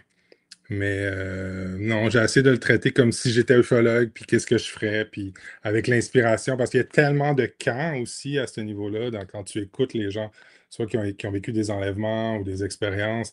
Des fois, on est dans la peur, puis des fois, on est dans la lumière. Fait que c'est comme, tu choisis ton camp là-dedans, puis ça va jusqu'à dire, est-ce que c'est une imagination, une extrapolation psychologique d'événements traumatisants que la personne aurait vécu? Tu sais, ça va jusque-là dans la compréhension complète des enlèvements d'extraterrestres. Fait que, mais moi, je m'en sers. Tu sais, c'est que je me sers des codes dans les 3 premiers épisodes. Je me sers de tous les codes de ce qui a été utilisé au niveau des extraterrestres. Une personne qui revient, les enlèvements, Puis tranquillement, ça fait que ça, je place un peu l'univers pour ceux qui n'ont jamais consommé de science-fiction ou qui sont zéro au courant des enlèvements d'extraterrestres, de juste un peu comprendre l'univers. Puis tranquillement, c'est l'autre couche qui se rajoute, qui est plus complexe, qui va s'ouvrir, puis qui va se déployer dans quelque chose de beaucoup plus grand. C'est vraiment... C'est une série d'envergure. Là. Quand on arrive à la fin, là, vers 7, 8, 9, là, on se dit, OK, ouais, il y a d'autres couches. Il y a d'autres couches qui s'en viennent. Est-ce que vous savez si vos comédiens y croient ou pas? Ils se sont fait poser toute la question, puis je dirais globalement, ils y croient tous, dans la mesure où on ne peut pas y avoir autant d'étoiles dans l'univers, puis qu'on soit les seuls, ça fait aucun sens. Maintenant, la forme que ça a, personne n'est capable de se positionner là-dessus, puis ils ne vont pas parler nécessairement qu'ils croient aux petits gris ou aux extraterrestres concrets, là, ou les humanoïdes, tout ça, mais assurément, on est tous de la poussière d'étoiles, on vient tous de la même place, fait qu'à un moment donné, il peut y avoir des ressemblances, croire aux énergies, à tout ça. Je fais allusion au film Contact parmi un des témoignages que je trouvais quand même intéressant dans l'approche qu'il avait fait dans ce film-là, où est-ce que finalement, peut-être que tout ça, c'est des messages de l'au-delà, puis qu'on l'interprète de cette façon-là parce qu'on n'a pas la capacité de le voir autrement. Fait que, si tu me permets, c'est le premier film qui présente le sujet extraterrestre dans un autre contexte qu'il essaye de nous envahir puis de nous détruire. Ouais. Parce qu'on a eu des longues vagues de films où c'est toujours l'ennemi. Et puis, tu sais, dernièrement, il y a aussi, il n'y a pas juste Contact, il y a un autre, L'Arrivée, qui est un film aussi qui est beaucoup plus positif, présente le sujet dans une autre nature que toujours celle où ils viennent ici en tant qu'agresseurs. Donc, tu sais, sinon, en rapport avec ta série, ben, tu sais, je pourrais te dire que tu as touché un peu dans le mille au niveau des ufologues, parce que, tu sais, on parle à des gens qui sont traumatisés, qui cherchent des réponses, et le seul point de référence qu'ils ont, c'est la première personne qui prend le temps de les écouter de façon compatissante, et qui ne sont pas là pour les juger ou pour dire que tu es un débile, il faut que tu te fasses soigner. On écoute ce que la personne a à dire. Que ce soit un cas ufologique ou que ce soit un accident de voiture, ou quand la personne elle est traumatisée, on a des personnes qui sont hyper fragiles. Donc, ce que ça reflète dans la télésérie, tu as pas mal touché dans le mille sur la réalité de comment que nous, en tant qu'enquêteurs, on se comporte envers les gens qui nous abordent sur ce sujet-là, parce que c'est très compliqué. Ça prend beaucoup de temps aux gens de trouver tout le courage nécessaire pour déballer l'histoire. C'est pas à n'importe qui que tu déballes ce genre de choses-là. Fait que, c'est comme traiter un sujet qui est tellement tabou dans la mentalité des gens, puis que ça ressorte aujourd'hui, surtout en français. On a beaucoup de choses qui se passent en anglais, mais en français, il n'y en a pas des tonnes. Là. Puis, s'il y a une place où les gens se posent beaucoup de questions, ben, c'est les francophones, très honnêtement. Les gens cherchent beaucoup, vont au-delà de la société qu'on a. Il y a beaucoup de gens qui se taisent, qui ne parlent pas, mais il y a beaucoup de gens qui cherchent. Et que quand on tombe dans des séries comme ça, ben, tabarouette, c'est OK, ben, je ne suis pas le seul. Là. Il y a du monde qui se pose des questions. Là. On n'a pas besoin nécessairement d'avoir vécu un phénomène pour se poser des questions qui sont pertinentes ou inhérentes à la vie, à ce qu'on fait ici, puis où est-ce qu'on s'en va avec tout ça. Oui, mais tu me rappelles que j'avais quand même un désir de pas démocratiser ou rendre ça plus accessible, puis d'enlever, parce que c'est tellement tabou, ce sujet-là. C'est comme, si tu vis une expérience comme ça, à qui tu vas en parler, puis même à tes proches, il y a plein de gens qui ont été rejetés par leurs proches. Fait que c'est tant mieux, puis j'ai cette réflexion-là en t'écoutant, en me disant comme, c'est vrai que parce qu'on s'attache au personnage, on a comme une compassion plus grande pour le métier, puis de dire comme, c'est vrai qu'il aide des gens. Puis oui, ça a été souvent mal vu puis ridiculisé, je pense. Puis on profite de ça pour ridiculiser. Je pense qu'il y en a qui ont été invités à Tout le monde en parle, puis il y a tellement de sceptiques autour. On n'est pas là dans une discussion bienveillante pour vraiment démystifier le sujet. Non, plus exact. que Pas tout pour le créer temps. du sensationnalisme. Fait que c'est vrai que on l'aborde d'une façon, en tout cas, plus sympathique, plus saine. Oui, Oui. oui. Tu ferais aussi référence à, justement, parce que c'est rare, mais comme François Bourbeau a été, justement, tout le monde en parle, il a été bombardé de questions. Il a dit quelque chose qui n'a pas plu à nécessairement tout le monde, mais on sait que, tu sais, cette émission-là, c'est un pré-enregistrement, donc il y a eu beaucoup de scènes qui ont été coupées de l'émission pour présenter que certains éléments, puis c'est de l'eau trouble. C'est pas compliqué. Après, c'est plus la réalité, là. C'est comme dans n'importe quel montage vidéo que les gens présentent quelque chose, mais qui coupent puis qui font « Tu vois, tu l'as dit. » Oui, mais il y a un contexte à quelque part qu'il faut retenir, puis c'est ce qu'ils n'ont pas fait. Puis c'est ça qui est malheureux, de voir, en tout cas, la magie de la télé, c'est ça aussi, hein? Montage et... en tout cas, c'est ça que je voulais dire. C'est les objectifs des émissions. Tu sais, aujourd'hui, la société est en train de changer. Tu sais, on n'est plus dans un monde de sensations, on est rendu dans un monde où ce qu'on veut se rapprocher de la réalité. C'est ce qui manque un peu aujourd'hui, que, tu sais, même dans les médias, il y a beaucoup d'informations qui est erronée ou qui est amenée avec une opinion au lieu d'être amenée avec des faits. Que, tu sais, aujourd'hui, dès qu'on arrive avec quelque chose qui nous emmène, qui nous rapproche plus de la réalité, de ce qui est tangible, de ce que les gens vivent, tabarouette, on se sent beaucoup plus proche. C'est pour ça que dans les Tout le monde en parle, ben, leur objectif à eux, c'est de faire de la sensation, c'est de faire des codes d'écoute. C'est pas d'amener de l'information ou d'éduquer les gens.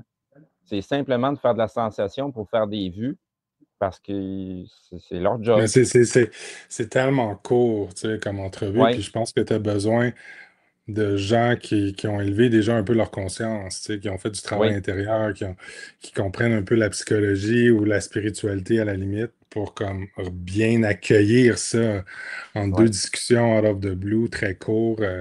C'est dur de se faire une opinion, tu sais, de ce que Ben, c'est.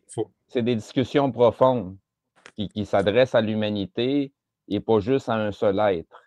Donc, tu sais, on reflète plus l'individualité dans Tout le monde en parle au lieu de refléter une collectivité.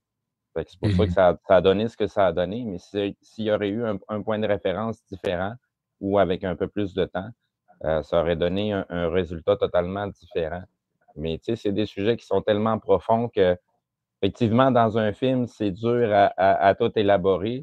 Je crois que la série est la façon la plus fidèle à ramener parce que dès qu'on vit un phénomène similaire, t'es fait ta vie, là.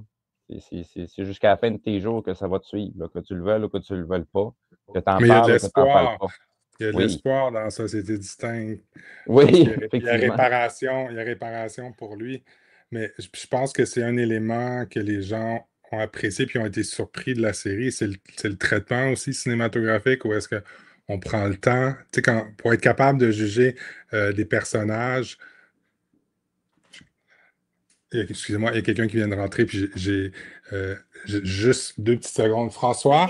On va aller à la pause pendant ce temps-là. Donc, Désolé. Aucun problème. Fait qu'on revient, on va tout de suite à la pause. Parfait. On revient tout de suite après. Merci. Seul et unique. Si vous ne connaissez pas NetExpert, laissez-moi vous faire une toute petite présentation. NetExpert existe depuis maintenant 10 ans et pendant tout ce temps, on a réussi à avoir une fidèle clientèle en entretien commercial. On a une entreprise très structurée qui offre des programmes de formation et en continu pour tous nos employés. Et c'est sans parler du choix consommateur de 2021 à 2025. Et malgré la grosseur de notre entreprise, les 2 propriétaires continuent de se présenter sur chaque soumission afin de rester en contact avec vous. C'est simple, soumission gratuite, prix compétitif et on peut se déplacer dans les 24 heures. NetExpertQuébec.com. Votre toiture mérite les vrais experts. Chez Groupe DBL, nous sommes les spécialistes en toiture de bardeaux, toiture de membrane et d'élastomère, autant pour vos projets résidentiels que commerciaux. Depuis 3 générations, notre équipe s'assure de la qualité, de la durabilité et d'un service impeccable, du premier appel jusqu'à la fin des travaux. C'est encore le temps de réserver votre place. Appelez dès aujourd'hui Groupe DBL. Et assurez la tranquillité d'esprit de votre toiture. Groupe DBL. La référence en toiture à Québec. Il existe un endroit que peu connaissent. Un lieu où les sens s'éveillent. Doucement. où la détente cache un frisson et le frisson, une promesse. Un lieu où l'on comprend vos envies, vos désirs. Vous cherchez plus qu'un simple massage? Votre secret est le mieux gardé. Les Dames de Pique à Saint-Nicolas, on ne raconte pas ce qui s'y passe, on le vit.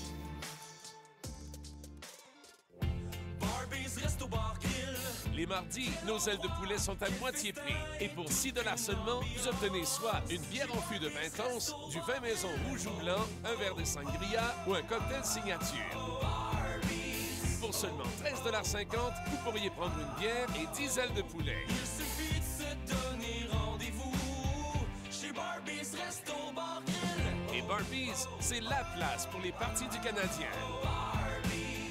Hey, what's up? C'est G Joker, a.k.a. le fou ballet du bloc hip-hop. Le 25 octobre prochain, je t'invite au bar Le Chivas pour une soirée hip-hop haute en couleur. On célèbre les 1 an de l'album Journaling de Choleric Man. Le lancement de mon album Je suis pas ta mère disponible en début novembre. DJ set avec DJ Tito. La merch, des artistes invités et le tout présenté par la boutique Highballer. Viens encourager la scène locale, mon poulet. Alors le 25 octobre prochain, je t'invite au bar Le Chivas pour une soirée hip-hop. Billets disponibles avec les organisateurs ou sur place au Chivas. Lorsque tu te promènes en voiture, si tu veux éviter des accidents comme... ou bien qu'il t'arrive un autre malheur dans le genre. Oh, pas pour vrai, là. Ben, si tu souhaites vraiment être en sécurité, il te faut des vrais bons pneus. Chez Bob le Pneu, tu vas trouver ce que tu veux du moment que t'en veux. Bob le Pneu sur Facebook ou appelle ou texte chez Bob le Pneu au 88 953 5432. Préparez-vous. Du 17 octobre au 2 novembre, le Festival international du conte Joe Violon revient avec une édition sans queue ni tête. Des conteurs passionnés, de la musique et des soirées uniques qui font rêver, rire et réfléchir. Festival Joe Violon 2025, l'art du conte comme vous ne l'avez jamais entendu. Tous les détails sur joeviolon.com. Prêt à vous défouler et à vous remettre en forme? Energy Box à Saint-Romuald vous attend. Que vous soyez débutant ou compétiteur aguerri, nos entraînements de boxe olympique tous âges et nos techniques enseignées par des experts vous feront découvrir une nouvelle expérience. Boxe récréative, compétitive, événements et galas. Visitez energybox.ca ou contactez-nous au 88 839 6767. Energy Box. C'est mon club de boxe. MGM électrique. Booster de dynamisme. CJMD 969. Avertissement. Cette émission a pour but de porter l'auditoire à réflexion. C'est pourquoi la direction de la station souhaite vous rappeler que chaque affirmation mérite réflexion. Il ne faut rien prendre comme vérité simplement parce que c'est dit, car tout ceci demeure des théories ou la perception de chacun. Nous vous recommandons de garder un esprit critique et sceptique sur ce que vous Vas-tu entendez aller ici les revoir? comme ailleurs. Bonne écoute, Qu'est-ce bonne que- réflexion. Bienvenue dans la zone.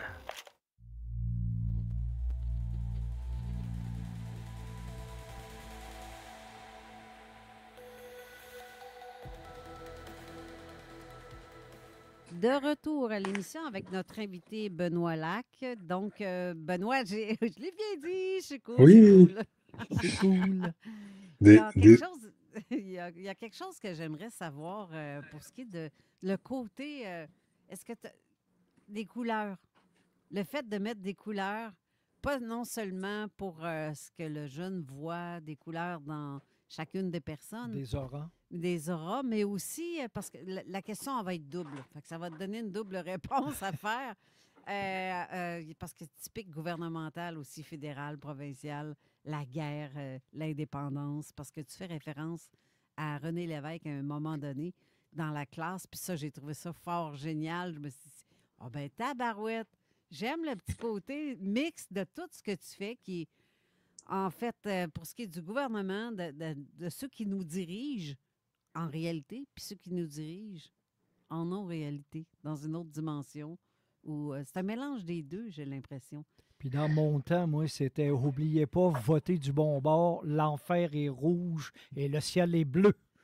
C'est justement. Donc, la couleur, C'est vrai. la couleur que tu fais mention, est-ce que ça a un lien avec non seulement la politique ou ça a un lien pour autre chose?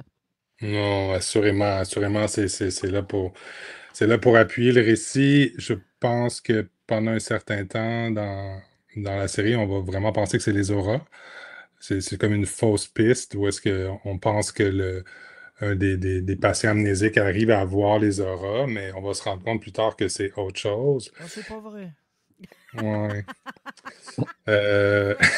Mais ça va être, Ouais, c'est ça. ça va être plus captivant. Mais c'est surtout le parallèle entre oui, le bleu et le rouge, il y a un lien avec La politique. l'indépendantisme puis le gouvernement libéral. Mais c'est aussi de se dire, tous ces enjeux-là qu'on a par pays, qu'est-ce qui arriverait si on était envahi par autre chose d'ailleurs, tu sais? Je crois que ça changerait complètement les perspectives. C'est aussi un peu l'enjeu que les gouvernements américain avait de le dire à la société en général, où est-ce qu'on s'attache à une perception de la réalité, quelle serait la nouvelle réalité. Donc, quand on se défend pour un bout de pays, mais éventuellement, il faudrait se défendre pour la planète, bien, on aurait peut-être plus envie de s'unir que de se séparer. Tu sais. Fait que c'est une grande question qui va être parfois survolée ou en profondeur, mais c'est ça la société distincte. Est-ce que c'est nous comme société distincte ou c'est l'humanité comme société distincte? Donc là, je vous dévoile comme des petits punchs, mais c'est ça. C'est pour ça que ça s'appelle comme... C'est ça le fond, le fond de la série. Parce que justement, tu faisais référence avec non seulement les couleurs, mais je me dis, crime, je vais te raconter vite fait un rêve que mon conjoint a fait quand il était adolescent. Puis quand j'ai vu ça dans ton film, j'ai fait, voyons, y a-tu fait un rêve similaire pour avoir cette révélation-là? Parce que dans le rêve qu'il faisait, il y a ça, je te parle d'il y a 30 ans passés, là. Même bien plus que ça, là. Ça fait au moins 40, presque 50 ans. Il rêvait de ça. Il rêvait qu'il y a des extraterrestres qui venaient sur la Terre. Il y en avait un, c'est un vaisseau un vaisseau de couleur rouge et un vaisseau de couleur bleue. Un donnait des rayonnements rouges pour les armes et l'autre, c'était le rayonnement bleu. Et les bons, c'était les bleus. Fait que quand j'ai vu ton truc de couleur, je me suis dit, Colin, tu parles d'un drôle d'adon. Y a-tu rêvé à ça? Y a-tu une vision de ça? La question est là. D'où ça part? Mais je sais pas, vous deux, vous l'avez vu au complet, la série, ou vous êtes rendus au même niveau? Moi, sixième, je pense. j'ai eu la chance de me faire, c'est ça, par illico. Donc, j'ai je sais comment ça se termine. Pas moi. C'est ça, je sais pas est-ce qu'on s'en fout, puis on dit des choses qui sont, c'est des spoilers de la série, mais pas trop. Pas trop. Non, mais tu peux en dire pareil, mais mais sinon, avant de se lancer, on peut faire juste une référence sur le bleu et le rouge parce que c'est deux couleurs qui sont utilisées dans quasiment toute notre histoire d'humanité. Je vais juste vous rapporter à la dernière scène de Michel-Ange où on présente Jésus. Il y a du rouge et du bleu. Si vous fouillez comme il faut, c'est deux couleurs qui reviennent constamment. Sinon, au niveau du corps, au niveau médical, on présente toujours les vaisseaux sanguins, les veines en rouge et les artères en bleu, donc le côté oxygéné, le côté où il n'y a plus d'oxygène. Donc, c'est des couleurs qui reviennent dans tout, pas juste une question politique, c'est quasiment des couleurs qui sont programmées dans notre subconscient. Oui, puis dans la spiritualité aussi, parce que je ne sais pas dans quel épisode, mais peut-être c'était dans le 6 ou le 7, mais un des jeunes se questionne justement, il se fait dire que peut-être qu'il voit les auras, puis il va se rendre à une chapelle, puis il va avoir une affiche. C'est une affiche originale que j'ai trouvée dans la recherche de location dans une église où tu as Jésus qui parle de son cœur, puis il y a deux rayons bleus et rouges qui partent, puis ça dit j'ai confiance en toi. Puis quand j'ai vu ça, mon Dieu, j'étais comme, tu sais, c'est le genre d'affaire, la magie du cinéma, c'était, je me suis servi, j'ai dit, ben là, on prend cette affiche-là, puis j'en ai besoin dans la série, tu sais. Mais c'est ça que tu te rends compte des fois que il y a des choses, pourquoi on adhère si facilement, c'est dans un inconscient collectif où plus loin, là, dépendamment c'est quoi votre niveau à quoi vous croyez, puis la spiritualité. Mais si on regarde juste Star Wars, par exemple, où est-ce qu'on adhère à du Jedi, on adhère à du Yoda, la Force, c'est tous des trucs hyper spirituels que les gens embarquent, puis ils adhèrent parce qu'on est dans une série d'actions, puis il y a un suspense, il y a un trailer, mais on ne prend pas conscience que c'est tellement facile à adhérer parce qu'on a dû déjà, en tout cas, pour moi, dans ma part, d'autres vies accéder à ça, ou ce qui fait que c'est incarné en nous, c'est dans notre ADN, c'est quelque part. Fait que, c'est très facile. Pour moi, c'est ce qui me stimule le plus aussi dans la science-fiction, c'est que la spiritualité, c'est un des rares endroits où on peut l'explorer dans de l'action. C'est toujours présent, la spiritualité, dans tout ce qui se fait en science-fiction. J'ai des questions des auditeurs qui demandent est-ce que cette série va être diffusée ailleurs que chez Lico. Il est disponible sur TVA en ce moment. Ouais. Je ne sais pas s'il va y avoir. Y a-t-il un TVA qui annonce sur Internet, mettons? Là, oui, tu peux télécharger TVA+, puis chaque TVA+. épisode sont disponibles tout de suite après la diffusion. Ce qui veut dire qu'en ce moment, les 6 premiers épisodes sont disponibles sur TVA+. Tu peux le regarder sur le web. Si tu vas à TVA+, Société Distincte, les 6 premiers sont là. Sinon, Illico, s'il y a l'abonnement, vous les avez au complet. Merci, Lisette, pour ta question. J'ai aussi Linda à Paris qui dit j'ai vu la série Société Distincte, mais ça serait intéressant de comprendre le lien qu'on cherche à faire entre les ovnis et les E.T. Pour ma part, Société Distincte du Québec, ici. Est-ce qu'on cherche à se moquer des Québécois ou on fait passer pour des E.T. dans cette série? Je ne sais pas si tu comprends la question. Moi, pas sûr. Je ne suis pas sûre, moi non plus. Je ne suis pas sûre non plus, c'est pas clair. Parce que tu sais qu'au Québec, c'est l'endroit, selon Chris Ritowski, le Québec, c'est l'endroit où il y a le plus d'observations d'OVNI. Puis ça pète les 1000, 1200 ou 1300 observations qui sont faites. Sauf que les gens, souvent, ne connaissent pas vraiment l'astronomie, ne connaissent pas tout ce qui peut être de forme naturelle.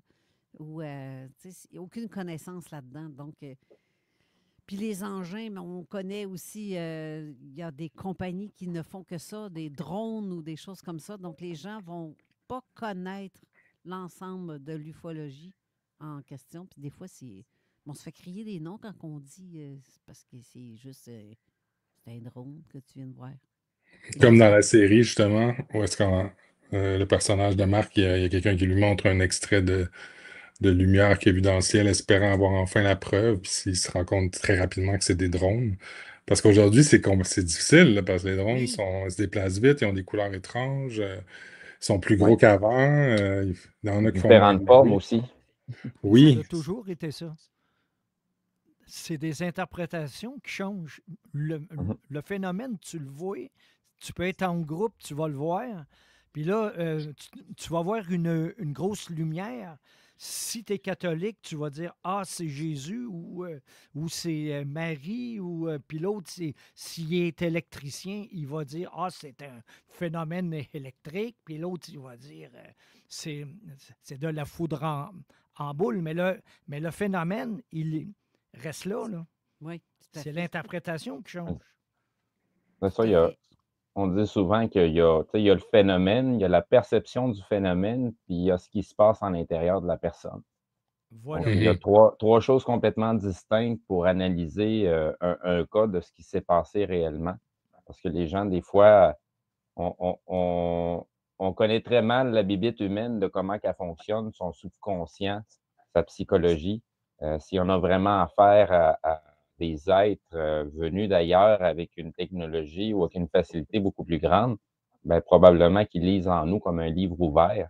On ne peut rien leur cacher, donc ils peuvent se servir d'à peu près n'importe quoi pour nous éblouir puis nous amener vers autre chose de ce qu'ils sont réellement. C'est pour ça que j'aime mieux dire qu'il y a le phénomène, la perception, puis ce qui se passe à l'intérieur de la personne pour être capable de vraiment comprendre ce qui en est beaucoup. Puis, tu sais, on parlait tout à l'heure du côté américain, qu'il y a beaucoup d'informations qui commencent à sortir là-dessus. Tu sais, ça pointe beaucoup vers des technologies humaines. Il y a eu des cas comme le MH370, un avion commercial qui a disparu et que, bizarrement, des drones américains étaient dans le secteur puis ils ont tout filmé. Donc, puis, Comme en par tout cas, hasard. comme par hasard, c'est ça. Mais la technologie semble, le phénomène qui s'est passé semble vraiment extraterrestre venu d'une autre planète. Mais pour apprendre que finalement, c'est une technologie qui est fabriquée par Lockheed Martin puis qui est utilisée. Puis plus on se concentre sur le cas, plus on se rend compte que finalement, ben, il y avait des scientifiques qui travaillaient justement sur cette technologie-là, qui était à bord de l'avion, qui partait de Chine, de Taïwan pour s'en aller aux États-Unis. Puis, oups, dans le passage, ben, ils ont disparu.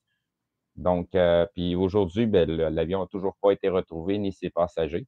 Donc, c'est une enquête clos, mais qui est encore en cours parce qu'il n'y a pas de réponse nulle part. Mais bref, au niveau des drones, il y a même des anciens zeppelins qu'on appelle aujourd'hui des aérostats qui, avec la technologie des drones, ça fait des formes assez bizarres qui se promènent dans nos ciels, qui peuvent nous donner la perception d'extraterrestres. Puis finalement, ben, c'est nous autres qui se surveillent entre nous autres. Un peu comme à la sauce Invasion à Los Angeles, le film que tu parlais tout à l'heure, là, des livres. Ben, on est très surveillés par des humains. Ouais. Ben oui. Ah, c'est bien dit. Par des humains, c'est ça. Fait qu'on se trick nous autres mêmes avec Ouais. les UFO sightings. Ouais, ben, je veux pas dire que le phénomène n'existe pas. Parce que Non. oui, il y a un vrai phénomène réel qui se passe. Ça, c'est indéniable parce que c'est impossible qu'il y ait autant de témoins qui arrivent avec des discours que tabarouette, là, tu affrontes ça dans la société, tu vas te faire démolir, là. Puis tu peux pas changer d'avis, tu n'as pas inventé ça. Tu sais, il y a des gens que, tu sais, dans leur vulnérabilité qui se trouve, comment qu'ils peuvent te mentir sur quelque chose comme ça? Je dis pas qu'il y a pas des gens qui inventent des cas ou des choses comme ça, mais il y a des gens que, quand tu les écoutes, ce qu'ils ont à dire, tabarouette, aussi ils ont été chercher ça ou ils vont chercher tellement dans leur intimité que ils vont te dire de la merde, comment qu'ils vont te bullshiter puis ils sont en train de t'inventer quelque chose. C'est ça qui est des fois débile. Question en même temps que je me permets de te poser, as-tu discuté avec des témoins avant de réaliser cette série-là? Ben, j'ai plein de mon entourage, de près ou de loin, qui en ont vécu.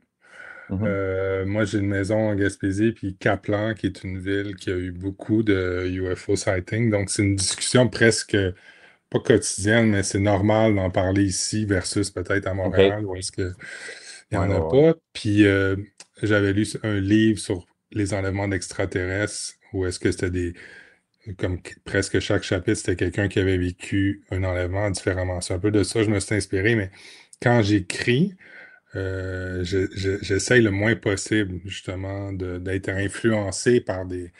Je veux pas faire du copie, fait qu'il faut que ça vienne de moi. Donc, je regarde le minimum que j'ai besoin pour m'inspirer, mais après ça, c'est le reste qui coule puis qui vient. Fait que j'ai pas été...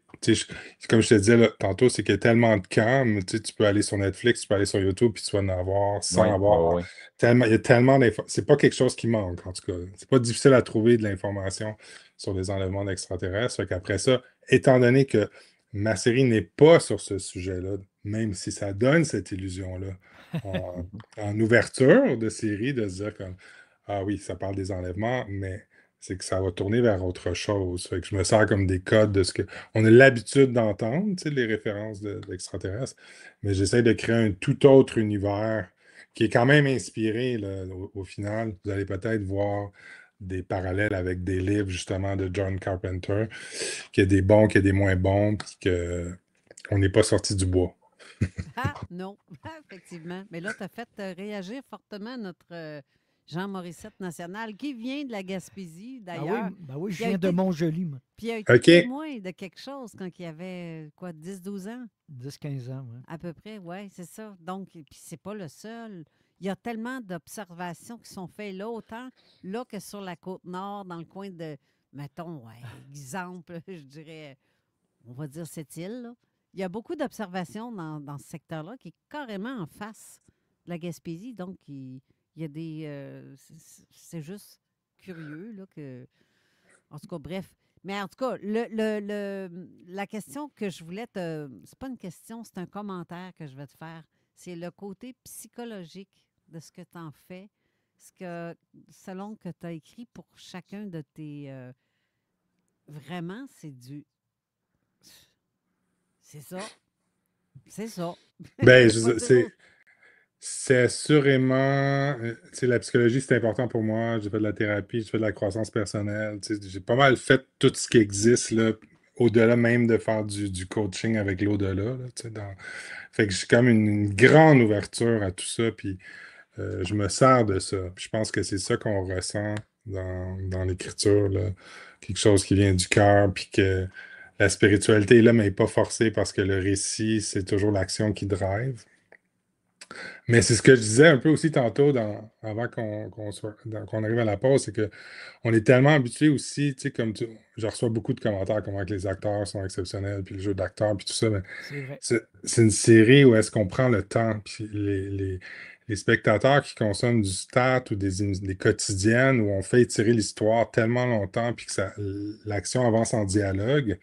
On n'a pas le temps d'aller sur un close d'une réaction puis de faire vivre quelque chose d'intérieur. C'est tellement comme action. Tu sais, c'est très, très, très dynamique. Puis c'est un style. Fait que ça détonne énormément. Je pense que sûrement des gens ont été peut-être pas choqués, mais c'est aller chercher des gens qui avaient arrêté de regarder la télé. Qui retrouvaient plus leur compte sur du Netflix et tout ça, puis que tu sais, quand tu regardes souvent les séries télé, tu préfères quasiment une bande-annonce avec toutes les séries télé, puis ça se ressemble parce qu'il y a des enjeux de tournage, puis qu'il faut quand même être comme... C'est quasiment de l'usine à saucisses, là, tellement que... Puis c'est ce qui fait la différence de Société Distincte. Je l'ai mûri pendant presque 15 ans. Je l'ai porté. C'est un premier long métrage, c'est souvent très proche de l'auteur, fait que c'est ma première grosse série d'envergure. Je pense qu'on le ressent. Il y a un homme, tu sais, qui transperce l'écran, puis je suis vraiment fier de ça, là, tu sais. Ben, il y a de quoi être fier, Avec je vais te raison. dire. Oui, Avec raison, bravo. mais hein, il y a de quoi être fier parce que c'est dur d'embarquer dans la boîte puis de se faire... mais sauf que TVA me surprend de laisser passer quelque chose d'aussi gros, quoique, tu sais, ils passent des films de science-fiction, là. Ben, je verrais pas pourquoi qu'une série ne passerait pas. Pour Ben, vrai, là. tu sais, pour être honnête, ils ont eu peur à un moment donné parce que la série est partie en développement dans un moment où est-ce que il y en avait énormément. Tu sais, ils partaient plein de projets, puis ils faisaient quasiment des expériences. Puis là, le marché a commencé à changer. La COVID est arrivée, puis là, la série qui était plus exploratrice, peut-être qu'elle allait juste être diffusée à Illico ou même sur une autre chaîne spécialisée, est devenue un prime show. Ouais. Fait que là, il se retrouve avec. Puis tant qu'il n'y avait pas eu le succès sur Illico, il n'était pas sûr s'il allait être diffusé à TVA. Tu sais. Fait que oui, c'est audacieux parce qu'ils ont quand même un style puis ils ne veulent pas décevoir leur public de qu'est-ce qu'ils consomment TVA. Fait que je pense que ça sort de l'ordinaire, là, assurément, de ce qui se fait quand tu vois les émissions avant puis tu arrives à celle-là. Il y a quelque chose de différent. Tu as l'impression de regarder un film ou presque. Est-ce que, là, j'ai une question vraiment personnelle. Est-ce que tu as déjà fait des observations d'OVNI? Tu sais, scruter le ciel puis te dire... Ben, paranormal, de fantômes. Oui, c'est ça. Aussi. Le paranormal, ça, je veux dire, la spiritualité, je suis très, très... j'ai de l'expérience là-dedans. Au niveau du UFO, je me souviens quand mon ami l'entraîneur du gym qui me parlait du Disclosure Project, lui, il avait une caméra dans son appartement où est-ce qu'il pointait vers le ciel, puis je ne sais pas quel traitement qu'il donnait, mais on pouvait voir très loin puis observer ça. Fait que j'ai quand même fait une soirée avec lui, mais honnêtement, à part des satellites, on espérait bien qu'il se passe quelque chose de magique dans mon seul moment d'observation, mais non, mais c'est pas... pour moi, c'est comme je sais que ça existe. Hein? Puis je ne suis pas à la recherche de ça, puis ça va arriver quand ça va arriver. À un moment donné, on n'aura pas le choix, puis on va être sûrement confronté à ça. Mais c'est pas quelque chose que je cherche à valider, mettons, dans ma croyance, mettons. Je sais que c'est là, ça existe. Des fois, j'aime pas la chienne, j'ai pas trop le goût de le savoir. Fait que je suis comme, ça arrivera quand ça arrivera, puis on sera là, puis on regardera si c'est bon ou c'est pas bon. Mais je souhaite de tout cœur que ça soit bon. Mais la prochaine fois, si vous n'êtes pas peureux, utilisez le code AFA en morse avec soit un rayon laser, un stylo laser ou une lampe de poche.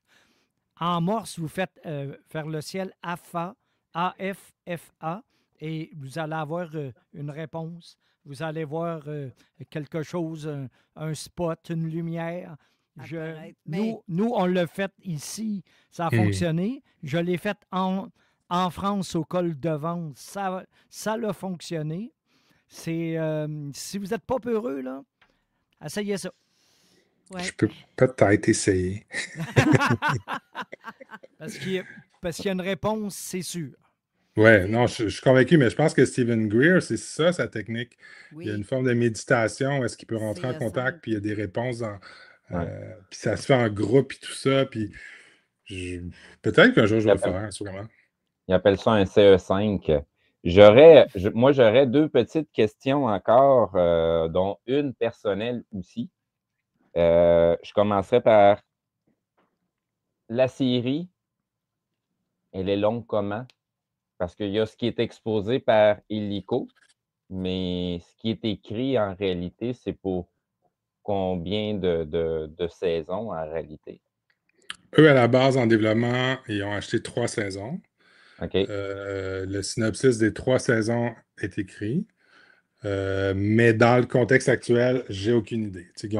On aurait dû avoir le go l'année passée pour la saison 2. On est déjà retardé d'1 an. J'ai l'impression qu'ils vont vouloir combiner la saison 2 et 3 en une dernière saison parce que des séries comme ça, parce que c'est très coûteux, on le voit dans le nombre de comédiens, les locations, les effets spéciaux. Je ne suis pas sûr, à moins qu'il y ait des diffuseurs qui créent des doubles diffusions pour augmenter le budget. J'ai l'impression qu'il va en avoir de moins en moins, malheureusement. Mais dans un monde idéal, tu as tout ce que tu as besoin, tu as tout le financement nécessaire. La série aurait combien de saisons? 3. OK. 3 dans moi, ce que je sens que je peux apporter. Elle pourrait s'étirer, mais c'est pas moi qui l'écrirais. Okay. J'arrêterai après 3 parce que à un moment donné, on risque de se rendre dans quelque chose qui est plus apocalyptique. Ouais. Ce qui fait que ça, j'ai pas le goût d'étirer ça comme, mettons, les trucs de zombies qui ont fait 8 saisons. Là, à un moment donné, j'aime pas regarder. Il y a des branches en plus à cette série-là. Hein? Assurément. Assurément. Ça commence vraiment par un drame familial puis ça finit en apocalypse. C'est ça qu'ils ont aimé, parce que ça évolue, ça s'ouvre. On voit déjà, la politique prend plus de place aussi dans la saison 2. On sent que les extraterrestres sont peut-être infiltrés au niveau du gouvernement. Fait que, là, je pense que je me suis avancé un petit peu. C'est ce qu'on dit, en fait. Les rumeurs disent ça. Qu'on est géré par des extraterrestres. Ils vont être contents. Les complotistes vont être contents. C'est ça, ça ressemble un peu à ma question personnelle que j'ai pour toi. Selon toi, sommes-nous déjà manipulés ou gérés par des êtres venus d'ailleurs? Moi, mettons, avec ce que je suis, je dirais non. Mais je sais, j'ai des amis médiums qui disent qu'ils sont déjà parmi nous. Moi, je n'ai pas cette expérience-là, je n'ai pas la preuve de ça, mais c'est quelque chose à une personne de moi que je me fais dire. Mais je ne peux pas me faire une tête par rapport à ça. Est-ce qu'ils ont notre apparence? Qu'est-ce que ça veut dire exactement? J'ai aucune idée. Mais je sais que la médium en question qui l'a vu était dans une boutique, puis elle a dit on sort d'ici. Pour elle, c'était inquiétant. C'était quelque chose qu'elle n'avait jamais vu dans la perception de sa médiumnité. Fait que, mais je ne suis pas de ce genre-là. Je ne suis pas de ce genre qui... je suis plus dans la croyance positive, mettons, de dire que tout est pas... que les choses arrivent pour nous et pas contre nous. Fait que je suis comme... C'est peut-être naïf, mais j'ose espérer que c'est pas ça. Ben, des fois, il y a certaines choses qui sont contre nous qui nous permettent juste de grandir. Assurément. Assurément. Benoît, il nous reste à peu près 25 minutes d'émission, mais tu m'avais parlé que tu voudrais rester 1 heure. Est-ce que tu es partant pour continuer pour le reste de l'émission? On peut. Ah, ben cool. Fait qu'on Yeah. on va aller à la pause parce que je vais avoir d'autres questions à te poser. C'est pour ça que j'espérais que tu me dises oui. OK. On va aller à la pause et on revient tout de suite après. Parfait. CJMD. Si vous ne connaissez pas NetExpert, laissez-moi vous faire une toute petite présentation. NetExpert existe depuis maintenant 10 ans et pendant tout ce temps, on a réussi à avoir une fidèle clientèle en entretien commercial. On a une entreprise très structurée qui offre des programmes de formation et en continu pour tous nos employés. Et c'est sans parler du choix consommateur de 2021 à 2025. Et malgré la grosseur de notre entreprise, les 2 propriétaires continuent de se présenter sur chaque soumission afin de rester en contact avec vous. C'est simple, soumission gratuite, prix compétitif et on peut se déplacer dans les 24 heures. NetExpertQuébec.com. Attention, vous souffrez de façon chronique d'irritation des yeux, du nez ou de la gorge?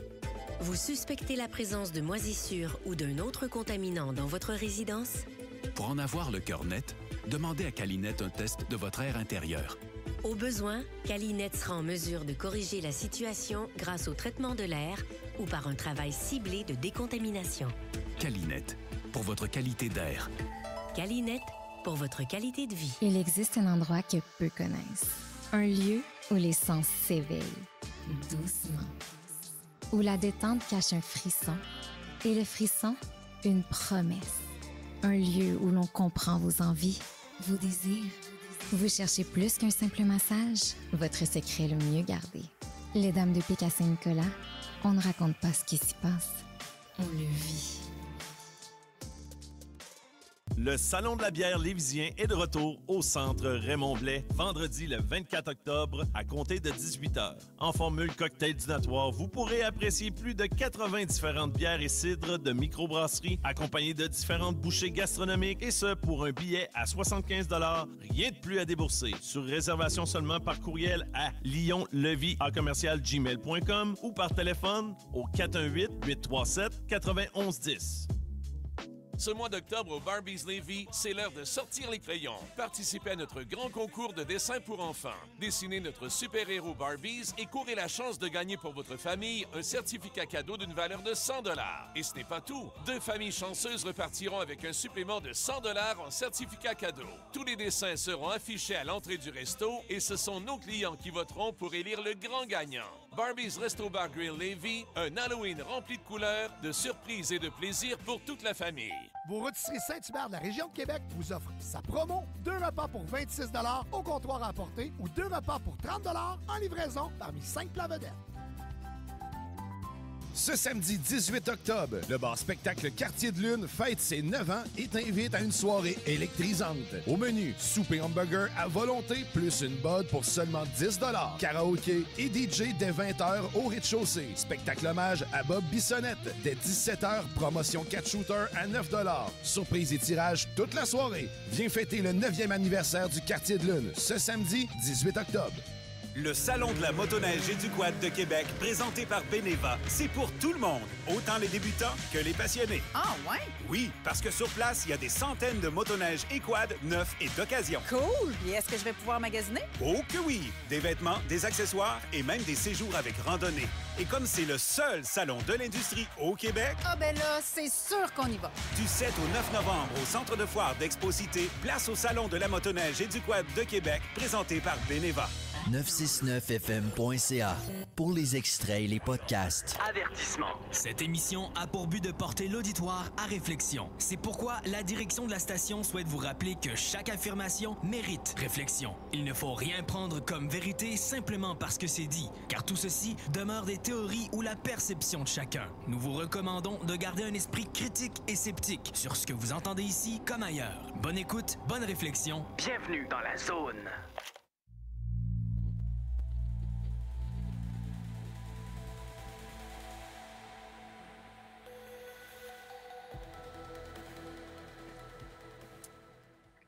Ben, bon retour à l'émission Zone Parallèle avec notre invité Benoît Lac, avec Steve à la co-animation et aussi Jean Morissette en Salut. studio et notre Patricia nationale en studio aussi.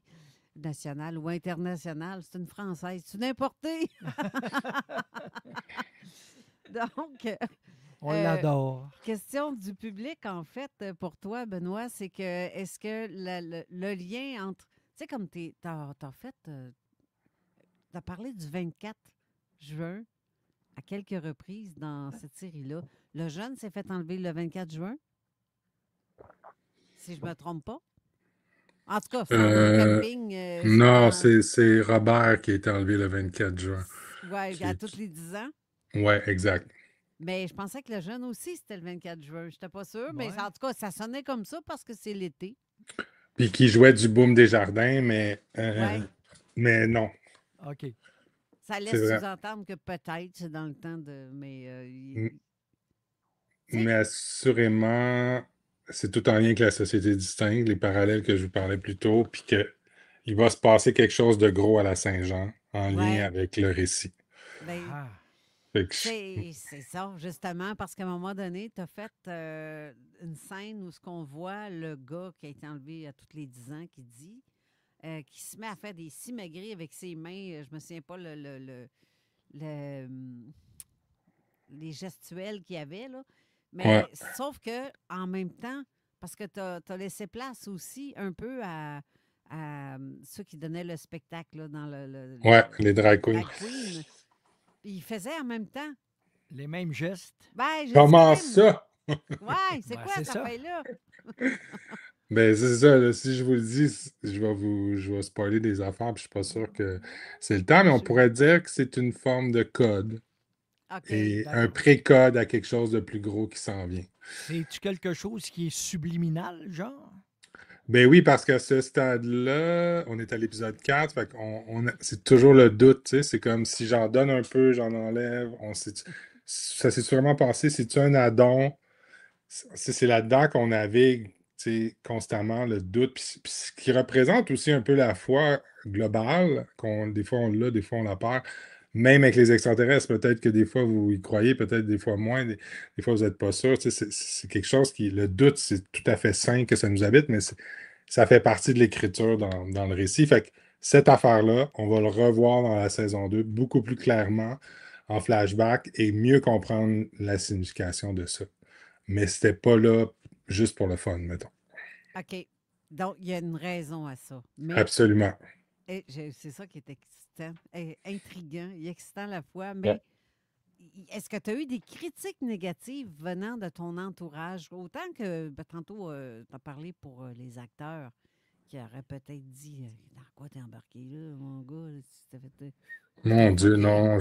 Je dirais que c'est de l'accueil, c'est de l'amour, c'est comme enfin, beaucoup de enfin, une série de comme ça au Québec. Puis, tu sais, comme je suis privilégié parce qu'on a eu un succès aussi critique. Tu sais, j'ai Nathalie Petrovski qui adore la série. Là, tu sais, mon Dieu! C'est pas si Nathalie aime ça, c'est exact, mais j'ai René au miroir, j'ai Michel Tremblay. Tu sais, c'est comme des auteurs établis qui m'écrivent pour me dire comme « wow ». Fait que tu fais comme... Fait que ça, c'est un privilège. Je pense pas que ça arrive toujours où est-ce que j'ai autant un succès critique que populaire. Mais je souhaite que la série ait de plus en plus d'adeptes, que ceux qui ont peur, parce qu'ils ont vu la bande-annonce ou c'est pas leur genre, qui se donnent la chance justement d'embarquer dans cette histoire-là parce qu'il y a des enjeux familiales, il y a des enjeux dramatiques que chaque personnage porte, qui sont à mon avis très puissants. Fait que c'est ça la grande quête de Marc au final, tu sais. On peut penser que c'est trouver son frère, mais il y a une quête plus profonde avec sa mère qui va se résoudre plus tard, que je peux pas rien dire non plus. Oui, non, dis-le pas. Dis pas le punch. C'est ça. Mais ces enjeux-là, on se retrouve là-dedans, tu sais. Puis c'est ce qui fait qu'on accroche.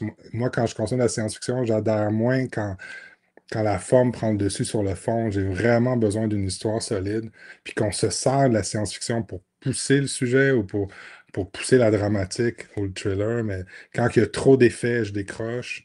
Fait que c'est comme par parcimonie. Puis je m'en sers vraiment pour faire avancer l'histoire le plus possible. Monsieur Lac, durant le break, on se parlait ici, puis on se demandait Est-ce que vous pensez que vous pourriez faire une autre, Une autre série une ou autre un série, film? mais sur les choses dites paranormales, sans parler d'OVNI, évidemment, parce que... Ben, non, on peut en mettre Oui, dedans aussi, mais là, mais... complètement Ouais. à part, ou est-ce que ça Ben, vous tenterait? elle est déjà en chantier. Ah! Bingo! Bingo! Ça, je l'aime déjà. On l'a eu, on l'a eu. Je peux pas dire c'était avec qui. C'est quoi le titre? Ça veut dire... Ça veut dire que tu vas revenir nous en parler quand tu vas être rendu à cette série-là. Ben oui, il faut. Absolument. Absolument. Avec grand plaisir. Mais oui, c'était comme la suite logique hein, de mon parcours, de ce qui m'intéresse. Parce que je suis souvent, je fais le mélange des genres si on regarde un peu tout ce que j'ai fait. Le K22, c'était ça, Société du 5, c'est ça, puis la prochaine aussi. Mais oui, c'est quelque chose. Puis ça, le paranormal, je vais en avoir plusieurs. Tu sais. Il y en a un qui va être plus du côté peut-être épouvante, puis il y en a un qui va être plus spirituel.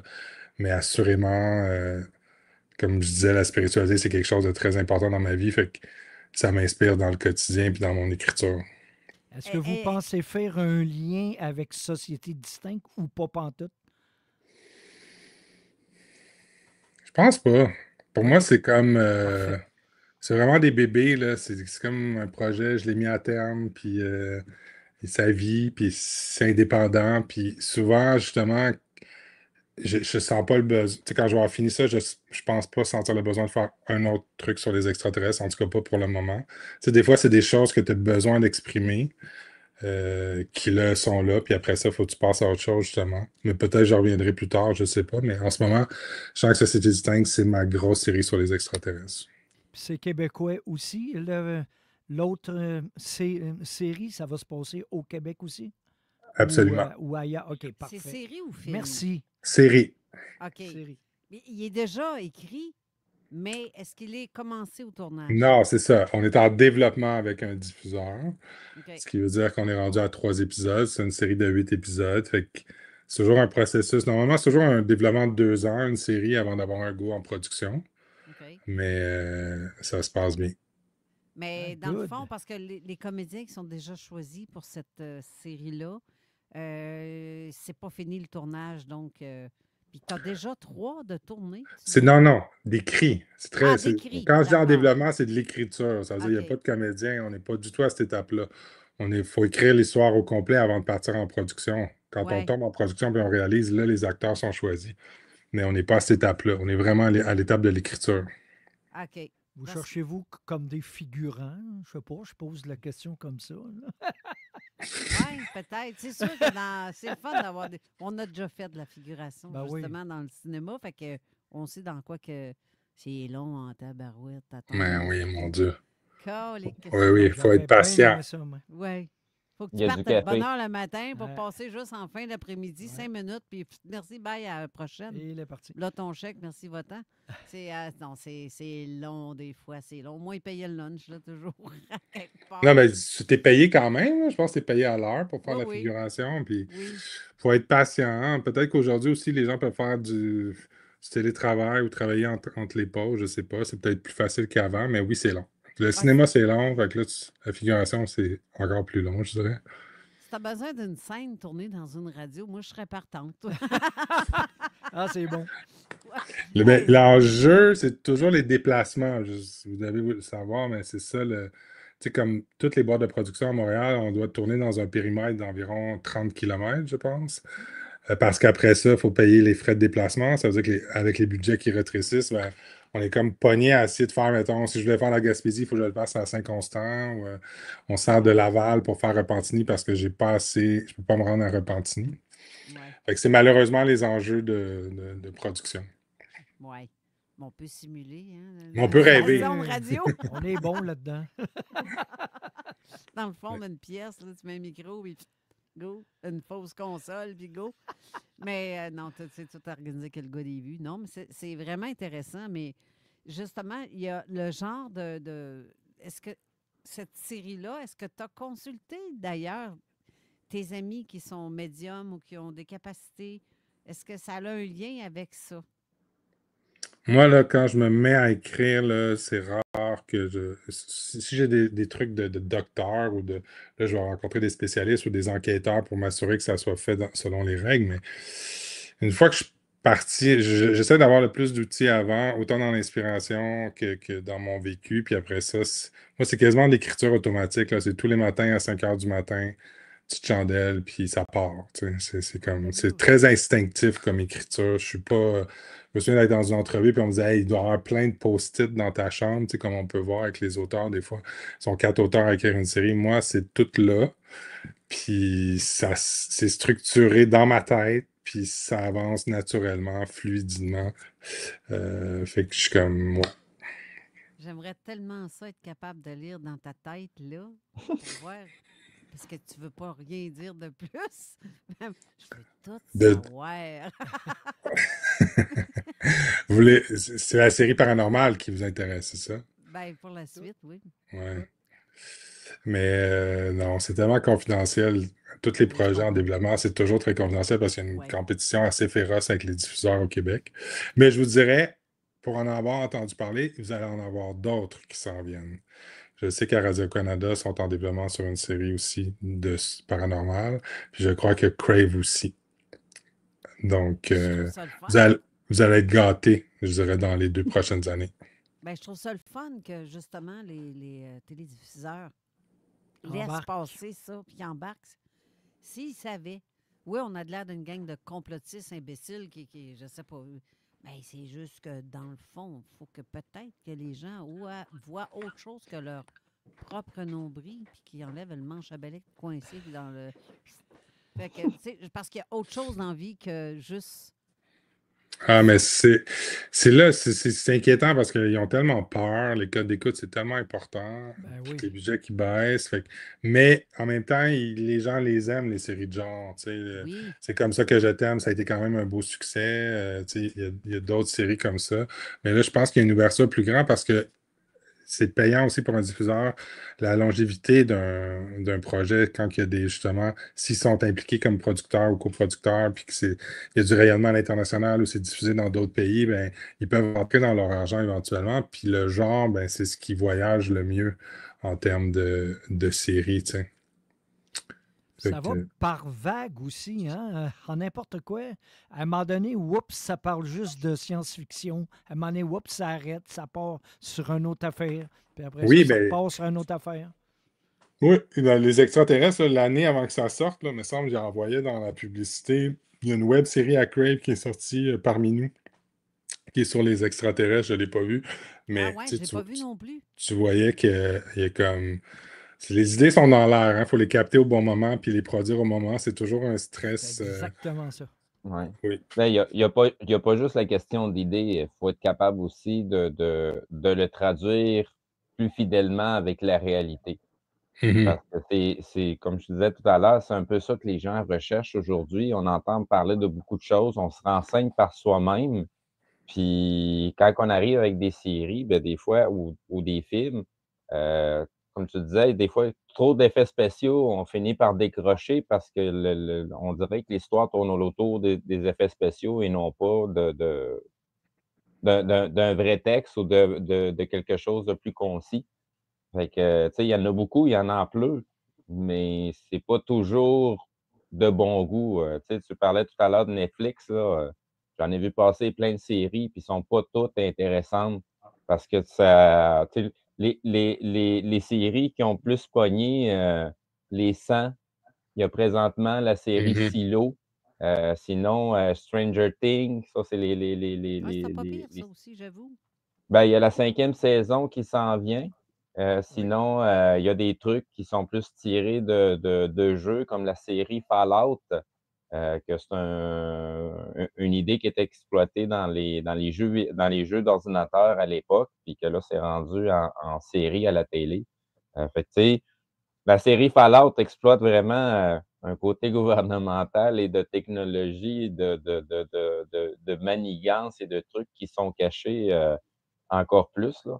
Fait que, tu sais, on a beaucoup de séries intéressantes, mais d'arriver proche de la réalité, comme dans ce que tu fais, En tout cas, j'imagine que du côté paranormal, ça va donner une saveur similaire qui va se rapprocher de la réalité. En tout cas, pour les gens qui ont fait des enquêtes, vont s'y retrouver.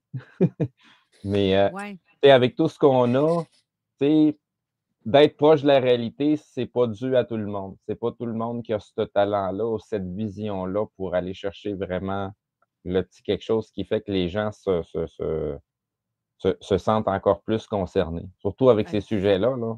Il y a Ça beaucoup de fait gens qui se tellement. sentent concernés. C'est Ouais, tellement je bien peux- dit, Steve. Vraiment. Parce Mais je pense que. que. Oui, Excuse-moi, je ne voulais pas te couper, Carole. vas-y. Non, mais la curiosité, tu sais. Je pense que c'est important qu'il y ait un intérêt réel pour le sujet. Puis dans ce que je fais, j'essaye de pas. Le succès est important. Tu sais, il faut qu'il y ait le plus de codes d'écoute possible. Tu sais, je suis pas. Parce que souvent, dans un auteur, tu peux avoir quelque chose de très intérieur, ou est-ce que c'est difficile de se retrouver, ou on tombe dans trop niché, ou tu sais, moi, j'ai un désir populaire dans ma façon de travailler, ou est-ce que je veux que le plus de monde possible adhère, puis que ça ne s'adresse pas juste à. Fait que ceux qui en consomment sont heureux, puis ceux qui en consomment pas le sont aussi, tu sais, sans dénaturer le sujet. Mais c'est important. Fait que c'est pour ça que TVA, qui est le plus gros diffuseur au Québec, qui l'ait choisi, tu sais, c'est comme. Je suis tellement content de ça. Mais, C'est hein? un compliment, ça. Ben oui, c'est Ben tout oui. un compliment. Ouais. Mais tu sais, j'ai déjà travaillé sur un projet de série télé, justement, là-dessus, sur le phénomène paranormal, comme enquêteur, phénomène inexpliqué dans des maisons hantées, des choses comme ça. On avait notre producteur, on avait tout. On a travaillé 4 ans là-dessus pour se faire dire par les télédiffuseurs comme Canal D ou Historia, désolé, on préfère acheter américain parce que ça coûte moins cher, ça coûte quasiment... l'épisode, au lieu de 100 000, c'est 25 000. Je dis un chiffre comme ça, là, mais ça peut Ouais. ressembler un peu à ça. Par épisode, parce que c'est très dispendieux, comme tu disais tantôt, l'équipe technique, etc. Et se faire demander aussi par notre producteur, si on vous demande d'ajouter des effets spéciaux à l'émission, un petit peu pour mettre du piquant, seriez-vous prêt à le faire? Assez poche, parce que tu sais, c'est quand tu es rendu que tu es obligé de mentir ou faire croire à quelque chose pour que ça donne plus de punch. Parce que les gens, beaucoup sont naïfs puis croient à tout. Hein. Puis c'est là, si tu dis, hey, on le veut à TV, regarde, c'était live. Oui, mais c'est tellement bien fait. Les montages, tu sais, des trucs, ça te prend un petit fil Avec de pêche. l'IA, puis à go. cette heure. En plus. Mais dans le temps, quand on a travaillé là-dessus, c'est. Tu sais, Ouais. 2014-2015 à peu près j'ai travaillé là-dessus, mais ça a été comme... On a attendu 1 an après avoir tout fait ce qu'il fallait faire. On avait fait le synopsis, tout était fait. Même le trailer qu'on présentait.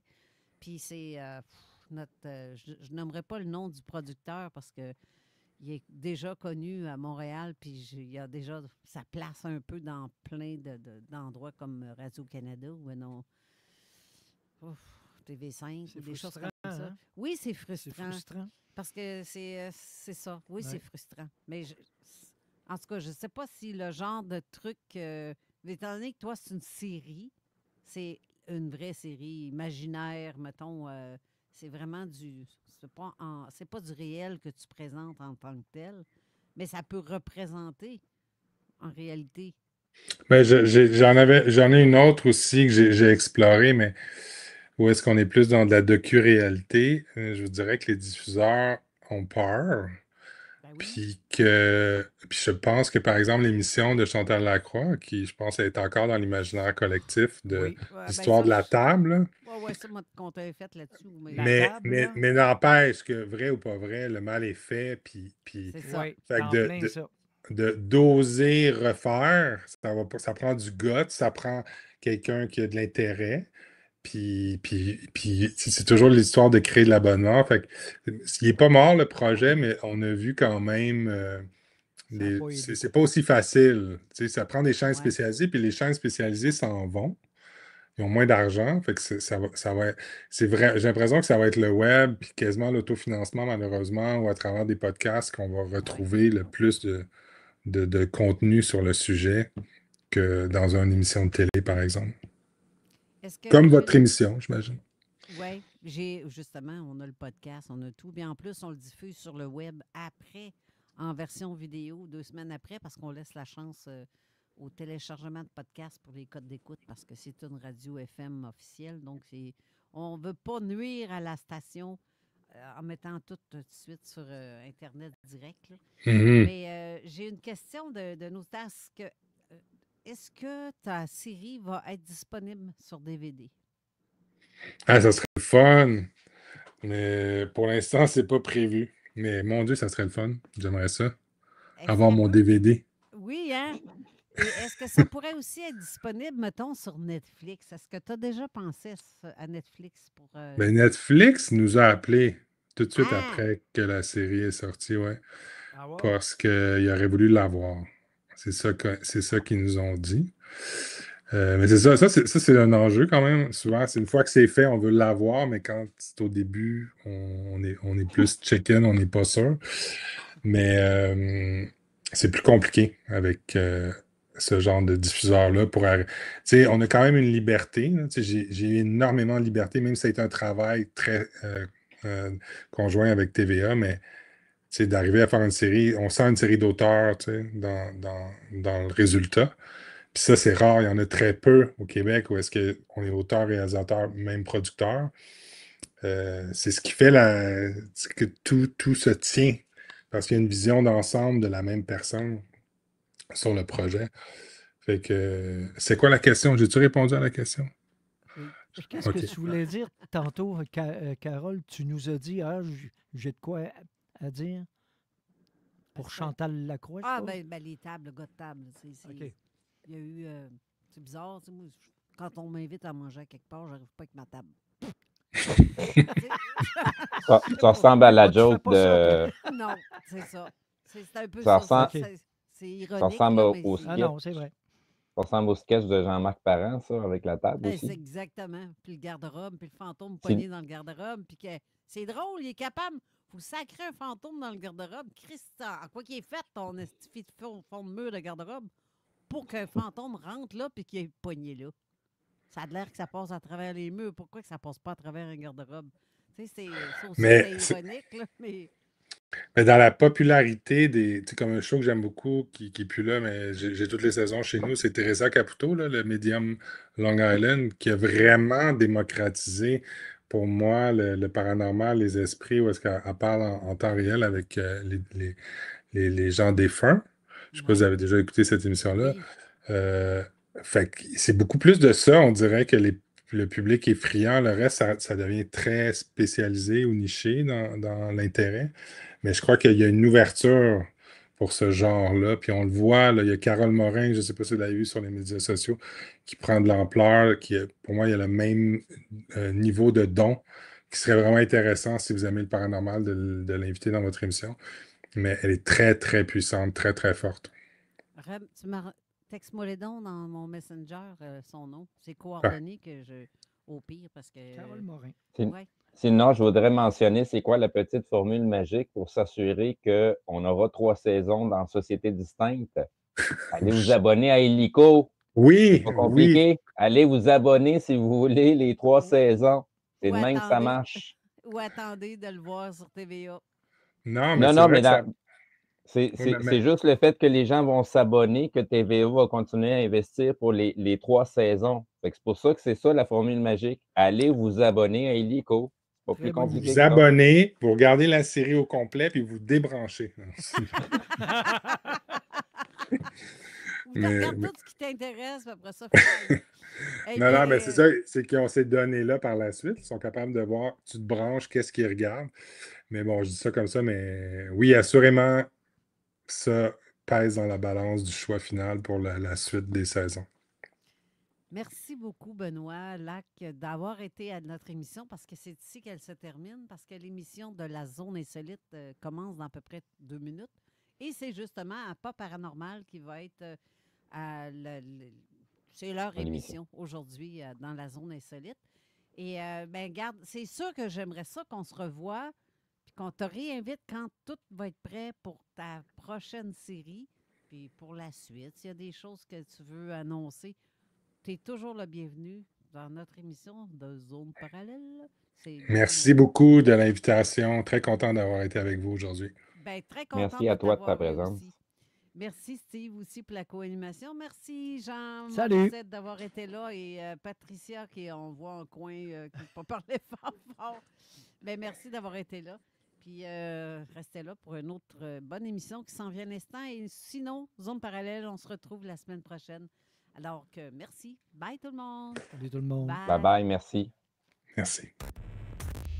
La radio de Lévis. Suivez-nous sur TuneIn.